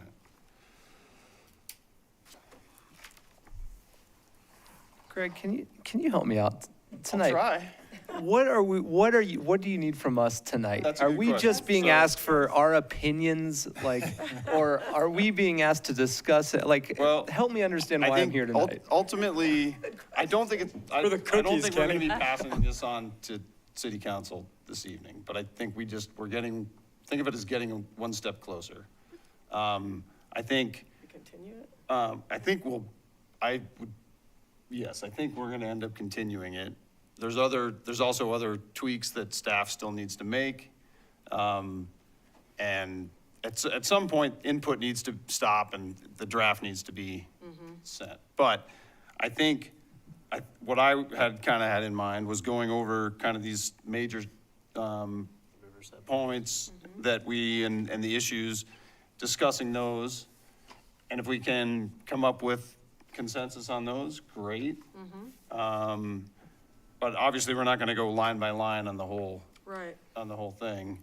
Like we started with heights and setbacks, minimum densities, some of that stuff. If you guys have questions on that or ideas, if you want to discuss some of those, I think we kind of start at what the top of the presentation was, move down, and go from there. And then it's almost 8, so Bill and I kind of discussed earlier, like, I don't know how comfortable you guys are being here till midnight, but No, it's not. we could be. Right. So I don't know, I mean, if we want to, it's already 10 to 8. I had talked about maybe checking in at 8:30, Yep. and seeing how people feel. And then, I mean, I just think it's going to take a couple Right, meetings. I agree. Yeah. I just have one question. I don't know I lost track of the order of things, but it goes back to that concept plan that, the revised process, that a developer would come to the, I guess, a joint session like we do now with a concept plan, and then it would get blessed and move forward. My question is that concept plan then solid, or is it what we have now, and that's just we just gave you a sketch, we're not really sure what we're gonna do. Are you referring to like a preliminary subdivision? Yes. Yes. Yes. Um, Are we holding them to that once we bless it? That's, I guess, what I'm asking. Matt, I'm going to ask you, I'm going to forward that question on to you as far as the thresholds, for it needing to go back through the process on preliminary subdivisions. Do they need to keep it as it was shown, or do we have an amount of flexibility? There's going to always be small changes, but do we have that built into the preliminary? Yeah, we do, Bill, and I'm trying to find it, but the concept is just like I talked about with major or minor amendments to PDs. We established thresholds for when a change was big enough that it would require them to go back through the process. Sorry, I'm just looking for that right now. You're talking about concept plan for, this was for just overall, like the overall concept, right? She's talking specifically about preliminary plat for subdivisions. Oh, I was in the wrong spot, okay. Because I guess, Matt, the nature of my question is that we have seen concept plans throughout the years, and by the time it gets past that stage and to us and to council, it is something completely different. And so we're asked to make decisions on something that might be completely different when it comes to pass. So I would like to know if we're going to have that concept plan reviewed and blessed at whatever stage that is, the plat, then that's what we're going to be reviewing when it comes before us in whatever meeting is appropriate. Yeah, and I just want to be careful about language because I feel like the concept plan term is coming up, but we're talking about preliminary plat here, right? Correct. I'm sorry, we're so used to having different language. The preliminary plat. So we would, someone would show that to us in a joint meeting, and everybody would say, yeah, we love it, let's move it forward. And then it would move forward as it was with minor changes, tweaks. So right? if we look at the final plat criteria, which is on page 186 of the draft, 16860C, it says final plat approval criteria. The director shall consider because mind you, this would then be an administrative decision. A minor site or final plat review goes in front of staff. And it does say that the final plat complies with the approved preliminary plat, including any conditions of approval. Okay. Now, I guess this leaves room for discretion as far as whether or not it complies with the right. preliminary But I mean, if it's completely different, then we have that we can send it back. Bill, just to clarify, does a preliminary plat that does go to Planning Commission as the decision-making body, that's a public hearing, correct? That is correct. It's not a joint work session. No, that is a public hearing. Okay. Yes. Would there be, sorry to interrupt, on those lines, would there be an additional public hearing at the final plat approval process? No, the intent is for that to be approved. And I think maybe that's staff. in line with what you're saying. Right. Is like, right now, I think that what I heard you say sounded like I think it's a great recommendation. Mm-hmm. There's a lot of back-end costs that currently are put on developers to even get to the hearing. And I think what we're saying is, it's not the conceptual review maybe that always changes, but like when a developer comes before the commission, they've got the plat, it's there. Yeah. But maybe they haven't invested in So stormwater and engineering and some of the things that are beyond the scope of our Sure. decision-making, maybe. Yeah. That's kind of what I hear you guys So we're going to talking see about. the plat, but is that the first time we're going to see it, or is there a concept review like we do now? So there's a few different terms. I want to make sure everybody's clear about it. There's a pre-application conference, and you'll see this in some of the flow charts, and the flow charts dictate whether or not it's something that is required or optional, depending on the application. And who is that conference with? That is with staff. Okay.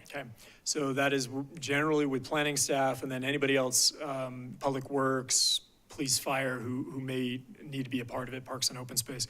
Then there is the conceptual review, which is currently what you all see with our major impact reviews that come in front of Planning Commission and Council as a joint work session. Yes. We are converting that to an option. It's not a requirement. Okay. But if they want to get it in front of you all to get that initial feedback, doesn't hold anybody to anything, doesn't hold this body to, not saying something in the meeting, and it doesn't hold the developer to holding to that particular plan. But that would be optional. And then they come in with, in the case that you're asking about, a preliminary plat, preliminary subdivision plat. That, depending on the size, would either be decided upon by Planning Commission or by council. Okay. Okay. Yep. And then the final plat goes just to staff. Okay. Okay. That answers my question. A lot of terms. Question though. Oh, I don't have a question. I thought her question was good. Oh, I thought you said you had a question. I did. And Kenny, thank you for your participation in my question. Yeah, no, I think we went through it, right? I would support that change. I do too. I think that'd be a good idea. Anything that streamlines this process for everyone. Oh, is it the change in this code? I was like, what Yeah. change? What do you? No, Gotcha. right. Okay, yeah. Any initial comments on height? No. In the I like the inclusionary housing incentives very much. I mean, because it is an incentive, so it's not required. But if somebody wants to take advantage of them, and I think the extra height was out on Highway 50, if I heard you right? Yeah, 3 areas. Out on areas. Highway 50 with that additional setback, 75 feet. So it's a step back. It's a step. In the areas generally between 3rd Street and 3rd and 2nd Street, more or less, between G and H/I is the area, the language is in here, actually, I should just read it because it'd probably be easier. I'm not trying to call out any specific businesses. But you are. That area of town. Yeah, that area. For reference. That area of town. For reference. Yeah. But that general vicinity, yes. And that specific language is in the dimensional standards and specific development standards of the MD zone, which is on page.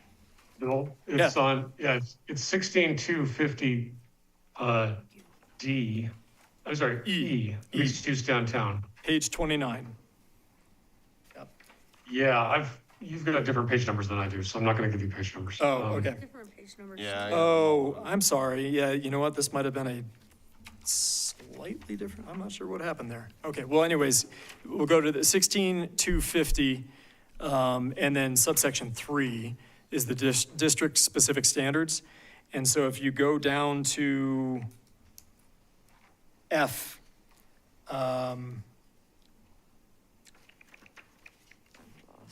And then Plan development overlay?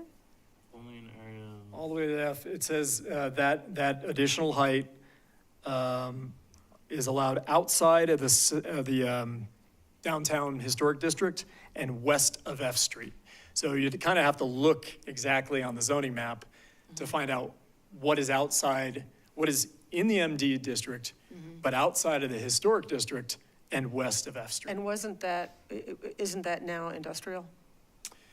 There are some areas that are currently industrial. Okay, so yes. that's. But under the new zoning map It won't be. I know, proposed, yeah. it's included in MD. Not all the industrial is MD, but that area. That particular area. Yeah. Yes. Because that was like a little island of industrial within the city, which was a weirdly. Correct, and it all goes back to the Right. railroad days when we had the Monarch Spur that Right. went right along the current trail. Right. And they were all zoned industrially. All right. And then the other area is the mixed-use center, those nodal areas in 3 areas out on the highway where there would not be a step back for the 4th story. So if we continue this to our next regular meeting, which would be August 25th? Correct. Would you be recapping these changes to us before then? And I mean, is that so that we can move on from them, or? We certainly will not be giving the same presentation. No, I mean, but we what would could be the purpose, truncate I it. guess, of continuing? Is there more that we need to digest? Because, you know. I'm Entirely pretty up to you. happy with what we have. I guess bringing that back to us, I guess we have the prerogative to discuss this as much as we need to do until we approve it or Right. disapprove it. That Right. could be next meeting, that could be, Right, right? true. So it's up to us. We left the door open for the potential of a continuation and really purposely tried not to schedule anything for that next meeting, just in case you had that level of I think discussion. that's prudent. But if you want to talk about it tonight and put a recommendation on the board, Do you want me to, I mean, I guess where I was sorry. I mean, I think we can continue. what was Dan gonna say? It just seems like we all might have a few questions or specific interests or whatever. We have a couple of specific issues that were brought up tonight. I'm thinking about the river stuff. Like, do we need to put all those somewhere? Greg, you had a list. I mean, should we, I guess what I'm trying to get to is, are we literally checking through like every heading and saying, we're good with this, good with this, good with this, or are we gonna? I was just kind of hitting the major bullet Okay. points that these two gentlemen hit this evening, because they're kind of like the sexy topics. So which one have we addressed? I don't, you have your list as right sexy I as do. land use codes get Yeah. anyways. The next one that I had was the setbacks of the 10-foot rear setback for the primary and ADU, and then with a 5-foot setback with utilities sign off. I don't know if you said with utility sign off, but if that- Utility approvals. approval. Yep, saying that they're okay with it. We have had some situations that have come up where folks have, because we have a 5-foot setback currently in the rear, Talking about ADUs now?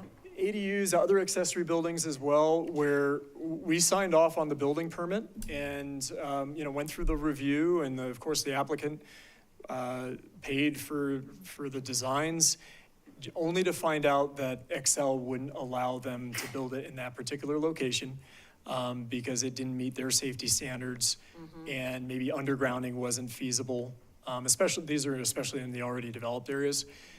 And so we want to make sure that we're doing what we can to accommodate our utility providers' safety concerns, while still leaving some flexibility for taking advantage of the entirety of the lot, to the greatest extent possible. So that's why the language exists as it is. I think my question to that stems to some of the same, examples that have come up this evening with the river, as far as existing structures, existing lots.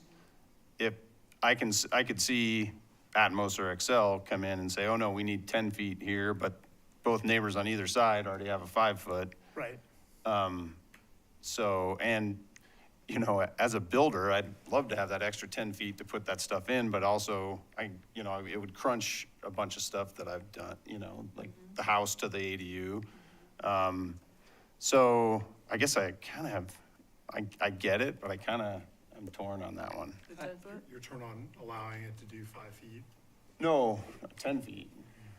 Like, I kind of appreciate The being back- able to the back. maximize the yard between, a home and an ADU, with that 5-foot setback. What I hear them saying, though, is that the 5-foot's still allowed.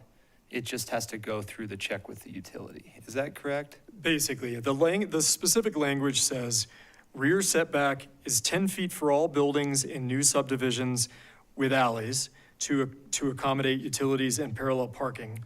5 feet rear setbacks may be allowed for primary or accessory structures, subject to demonstration and approval of adequate utility services. If a lot backs up to another lot, then the rear setback should be the same as the front setback.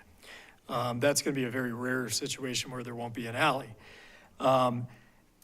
As I read that, however, Matt, I noticed that it says for all buildings in new subdivisions.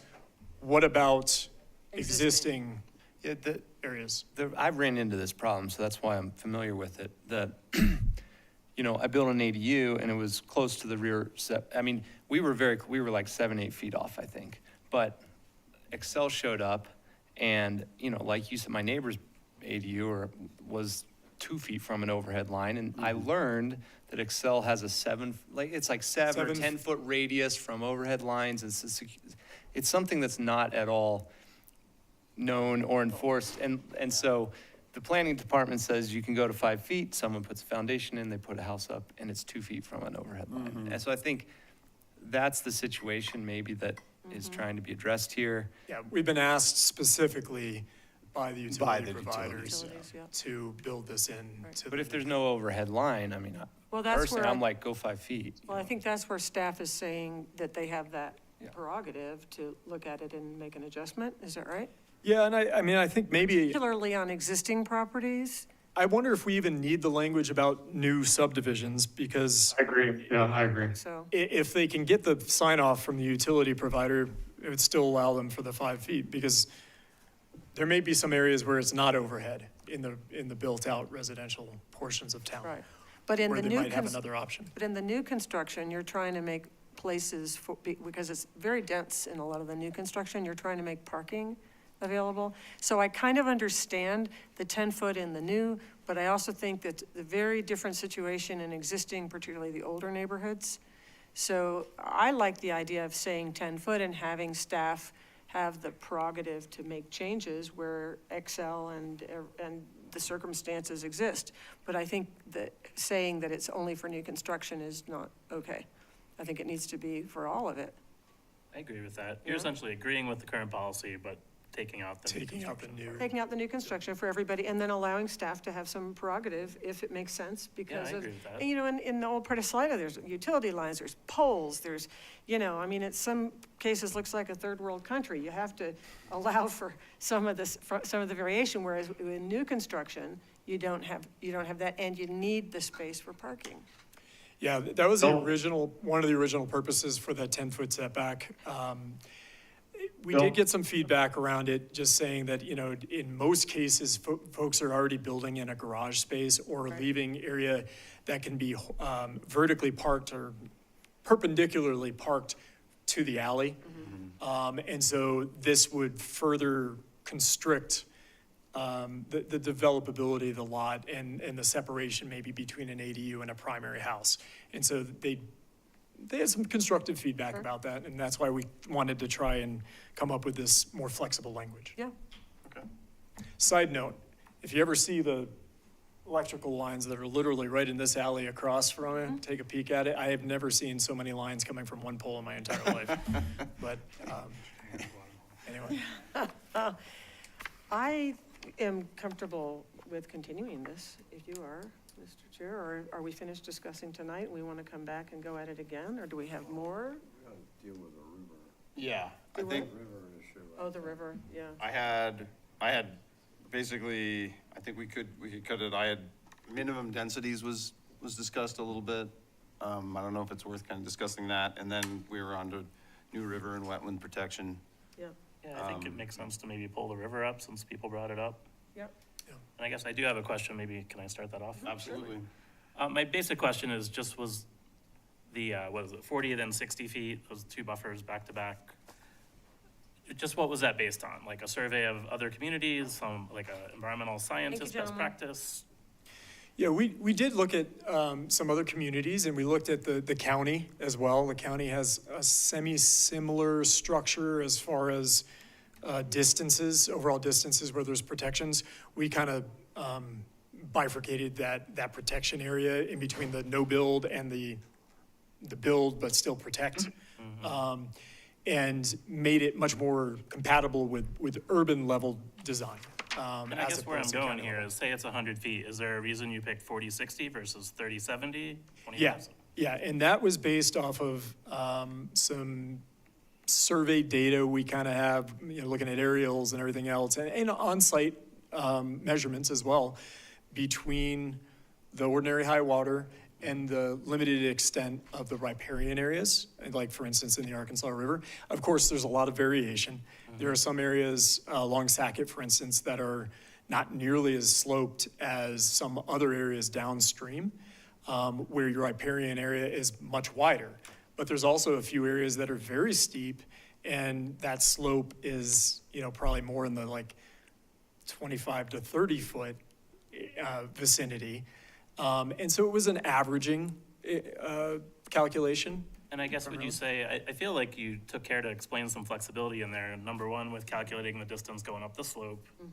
And also, the kind of, the 2,000 square foot minimum. Minimum developable area. That, and Yeah, am I do you missing any wanna- other flexibility that you're thinking was built in there? I mean, I like that. I'm just, It's not specific to the riparian setback, but Mr. Wood commented on front yard setbacks. One of the additional residential, I think it was in the residential adjacency or one of the development standard sections, Matt might be able to call it out, does allow for some director discretion around front yard setbacks. If your surrounding buildings meet traditional setback lines, like zero lot line or 5 feet, and you're in between them, that you could potentially go that far as well. So that's an additional flexibility that could be built in, particularly in that case. I can't think of any other ones that really got into that section. Isn't there also the 10%? Minor modification? Yeah. Because Yeah, but I think we pulled that one out from being able to apply in this context. And I was actually just looking for that. Yeah. that couldn't apply We have some exemptions where you can apply that. I think this is one. to the Riparian river setback. Yeah. What about variances? Seems like Yeah, I had written that seems down. like a hot pot of variances. well said. Gift's favorite And thing. I guess I was actually trying to get to that point. I feel like there's been some fair consideration Sure.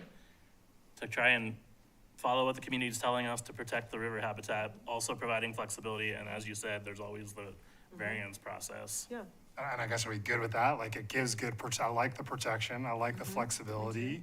And then the backstop is if it's really squeezing you where with the front line and the back line, you've got this weird rectangle, that seems like it's That's pretty square in the, it's exactly what the Requirement for variance variance. process is supposed to address, particularly Actually, and you can't- geographic issues. Sorry. That's okay. You can use the minor modification as well. We had talked about exempting this from that Yeah. rule, but I think, ended up allowing it. So you can use the minor modification at 10% here. As the, okay, with the river? Is it? Because River. I'm looking at it right now. This is table 8B at 16,870. And the standards are in regards to minimum lot size, front, side, and rear setbacks, and then fence height, parking spaces required, and landscaping area. And I'm not seeing, maybe I'm missing what you're referring to, Matt, but I want to be Well, clear about I'm just saying that the limitations on the minor modifications below that table, Bill, don't say that you can't use this on sites subject to the river setback. So it's not saying specifically the river setback could be changed, but it's saying you could use these tools on a site that is impacted by that setback to help free up other development. so if it's Possibilities. 10%, and if 40% is a required rear, 40 feet is a required rear setback, you can move it 4 feet closer to the river. Right. And if the front setback is 20 feet, you can move the whole building 2 feet forward. Got 6 feet. Which you've got 6 feet, which is 24 feet as opposed Right. to 30 feet. Right. except it doesn't, they don't apply to the river riparian Well, setbacks. he's just saying you So he can. ju- He he- just You said can that. apply them to those lots, but they don't apply, like table 8B doesn't have the riparian setback in it, it's just got the front and the side, right? Well, I think, So it applies to those lots in the riparian zone, but it doesn't have any, well, I think Matt was just saying that it doesn't say you can't. I'm saying that, yeah, it doesn't apply specifically to that setback requirement from the river, but it's saying you've got more flexibility on other parts of the development other parts. Right, to free up other areas. regardless of whether it's at the river, right? No. Okay, yeah, okay, devil's in the details. Yes. I mean, I feel like it strikes a nice balance I personally. do too. Yeah. No, I do too. I'm with you, yeah. But I think the other That was the question intent, which huh? we haven't addressed is existing development. And, you know, it's a tough one because, okay, I'll take that lot that's next to your lot, sir. And so that's an existing development, but somebody buys it tears the existing house down, oh, it's an existing development, and I can now put 3 huge, I could put a triplex, right next to the river if we exempted existing development areas. And I don't want to do that. Are we? Well, that would. Not as written. I mean, as written, it applies across the board. No, but I would, but that's one situation. The other situation is where someone has a lot and they want to put something on it for their own. Well, that was the existing footprint discussion. Yeah. Yeah. And that's only in cases where it's beyond the power of the property owner, what ends up happening. So if it burns down, for instance, if they decide to voluntarily remove it, then they would be subject to the setbacks. I'm just gonna offer I'm probably in the minority here, but I'm for some setback. I think when I look at a lot of these lots and I look at what's already existing, like there's been no regulations. And so you have these like huge homes built with ADUs going to the river. And then you have other properties that are, have been around a long time. It seems like we're penalizing those properties because someone didn't take advantage of these things soon enough. To me, like a 25 or 30 foot, I mean, I think I'm not in the majority opinion here, but that would be simpler and that would maybe ease some of this burden. But, at the same time, I'm not, that's just where I like the way it is because we have some built-in flexibility. I mean, for situations that warrant it. I think the whole point, we have talked for years about, trying to do what we can to protect the river corridor. No, it's not going to protect the things that are already there, but just because something's already there doesn't mean we shouldn't try to protect the rest of it. And so if there's flexibility where it's warranted for reasonable, issues that a homeowner or a developer has, that, that's the reason that we have flexibility and we have whatever the 10% or whatever it is. But I think Bill has done a really good job of threading the needle with, what originally was proposed and what we have now. And I think what we have now is a really good compromise, and I think it's great. And I do want to clarify, there was one comment, Mr. Peltier, his drawing, the one that has the plat. It says there to the left, 30 feet left to build on. That's not correct, because the 60-foot buffer zone, you can still build on. Right. And again, it's a matter of just protecting the 50% of the trees that are found in that area, or moving them and replanting them, replanting new ones. Right. And of course, any land disturbance grading requirements that would be their protection. So, I understand the gentleman's point. I just wanted to clarify that it really goes, the no-build area goes to the edge of that riparian setback. And I think to Mr. Wood's comments, I'm hearing that there are options for individual, I don't want to call it a variance, individual concessions that can be made by staff. I think I'm hearing Matt say it's a minor modification, is that correct? Or it would come as a variance to Minor planning modification commission. or the residential adjacency Right, for the setbacks. there's room for discussion on that on an individual basis, but I don't think we change the whole thing because of one lot or one situation. We look for the flexibility that we have built into the new code. I would agree with Francie. I'll pay you later. Hey, Bill, And this, there's one question about the, sort of the little accessory things in the riparian setback, the 200 square foot per item. Is there any limit to how many items that could be? So a 200 square foot fire ring and a 200 square foot steps and 200 square foot deck and a 200 square foot fishing cabin and, storage cabin. Good catch. The intent is, it says patios or fire pits are allowed provided they do not exceed 200 square feet Each. or 10% of the total area of the 10%. riparian setback, whichever is Okay. less. Okay, so the 10%. Okay, so And it's- then Okay. I guess maybe we could add the word a total or cumulative of 200 square feet to make that clear. Yeah, Well, you- something. And then the same you have- to, in regards to the walkways. So you're saying you can have a bunch of different things, 200 square foot each, but not taking up more than 10% of the total riparian setback area. So the 10% is the limit. Whichever is less, I think is what. Bill Yeah, said. so if you have a riparian area, if you have a very narrow lot that extends into that riparian setback and the area within the setback is less than 2,000 square feet, Square feet, yeah. then you'd be restricted, so it'd be less than 200 So square it- feet, you could actually, 200's the maximum, because it made it sound like you could do a bunch of different things at 200 square feet each. Maybe a total maximum. it's I think 200 square feet for a patio or whatever, total cumulatively. I mean, Okay, you it could have says- two it says patios that each are in there, though. 100 square feet each.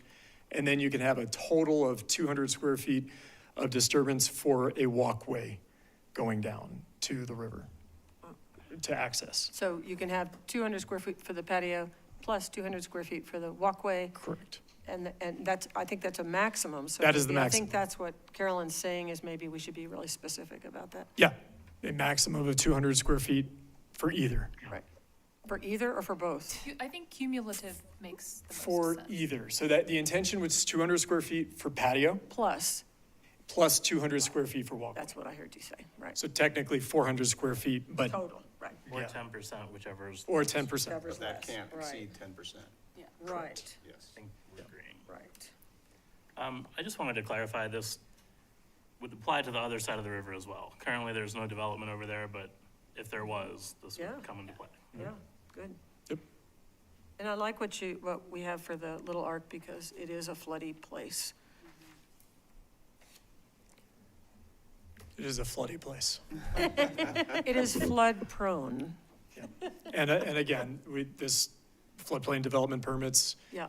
they do now apply to the Arkansas River as well as the South Good, Ark. That yeah. wasn't always the case until fairly recently in the last few years.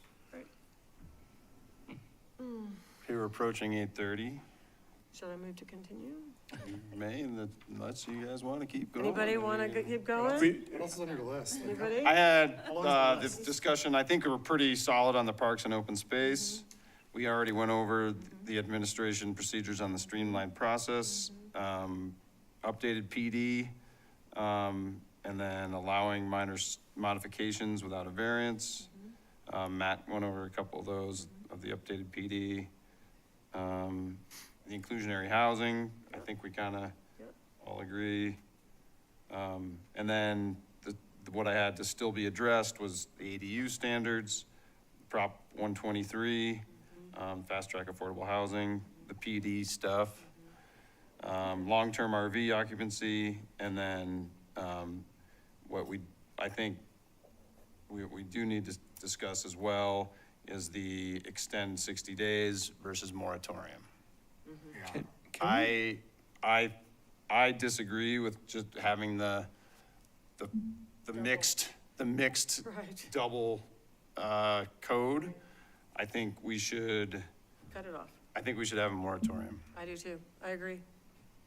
Bill Skye looks like he's. I definitely disagree, but that's Well, I probably just- in the minority Well, I again. just think it puts a tremendous burden on our staff, on everyone who's reviewing plans that are this code or that code. I mean, but I think staff needs that time. It's gonna Get it create a together. no man's land of Right. applications and Right. people waiting to do applications. Right, right. I get that you're way more impacted by that than Well, I anybody mean, else everybody, sitting here yeah. maybe, but. I just want, I'm gonna give staff the chance to really do it right, to focus on what they need to do to get the new code implemented. You know, we're moving into the fall. I mean, we're not gonna even send this to council right away. It's gonna be, what, October, November, December? You know, I mean, you can still make the first of the year. I don't think a lot of things are usually happening, except for Kenny, November, December. I'm the only builder in town that needs to get permits in So I before, would you know, go- and holes in the yeah. ground so guys can work over the winter. Like Right. you shut things down there, the domino effect that is Right. of pretty, I actually really appreciate what, It's not on building permits, Kenny. No. It's not, it's just on development. On new, On new applications. applications. It's not gonna be building permits. No. oh, at one point I had a discussion, so we're not talking about building permits. No. We're talking about subdivisions. No, I would never say that. I would Yeah. never- Okay, yeah, okay. We're talking about new Development applications. Applications. New applications. So can we put these things like kind of formally on Yeah. our to be discussed list? Yes, I agree. That's a great I heard that as building permits. No. No, Because building permits are subject to an old code or a new code. building permits are issued by the county, yes? No, well, we have zoning First they go to review. city review. Okay. So it would still, I think. if you did not include building permits in a moratorium, then building permits would continue to be reviewed right. by the existing code. Right, The old code. old correct. code. Yeah. But we wouldn't It's accept just a new applications procedural- during that time. Nina wants Nina? to say something. Nina sounds like she might want to weigh in on. Yes. Just a procedural note, you guys make recommendations to council about a moratorium, but they're ultimately the ones who will decide if they want to do, whether they want to do a moratorium and or a special, emergency ordinance. Okay, Yeah, if it doesn't go through an emergency ordinance, it'd have to go through a regular ordinance procedure, which would extend it out right. by a For couple moratorium, months or for so. 2 readings and Two then a readings plus 30-day. 30 days. But the emergency I'm not sure ordinance- council is, well, we'll see what they do, but I'm not sure how supportive they would be of a moratorium, but just reminding everybody. Well, and keep in mind, we will have sort of a new council too in the fall.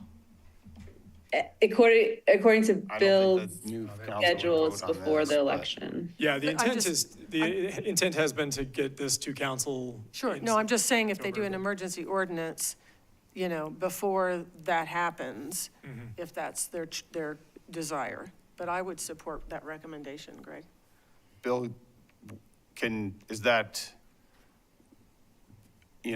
processing building permits, that doesn't seem like that would be too difficult. Yeah, I mean, it's just work-wise, it's considerably less on most of staff. Tommy would be doing most of those, as he does today. But yeah, if the threshold was land use applications, or even land use applications that required planning commission or council review, you could even potentially keep things at administrative level. I'm just saying what's possible with moratoriums. I'm not trying to sway things one way or the other. Right. We just want to make it easier on you guys as much as possible. Obviously, it's not up to us, but I would. Right, but that would be I my I would, recommendation. yeah, I would recommend that be part of our recommendation.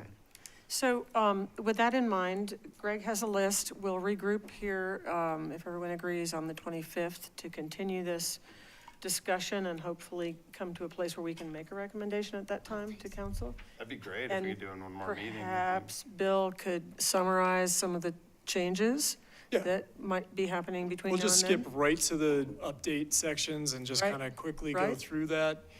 Maybe even line out the stuff that we've already talked about, or Right. at least check mark, Right. and we can certainly revisit things if Right. you'd like to. And if anybody, has any, questions on something we've already talked about, we can rehash it. But with that in mind, I move to continue this to our next regular meeting on August 25th. Second. All right, we have a motion and a second to continue.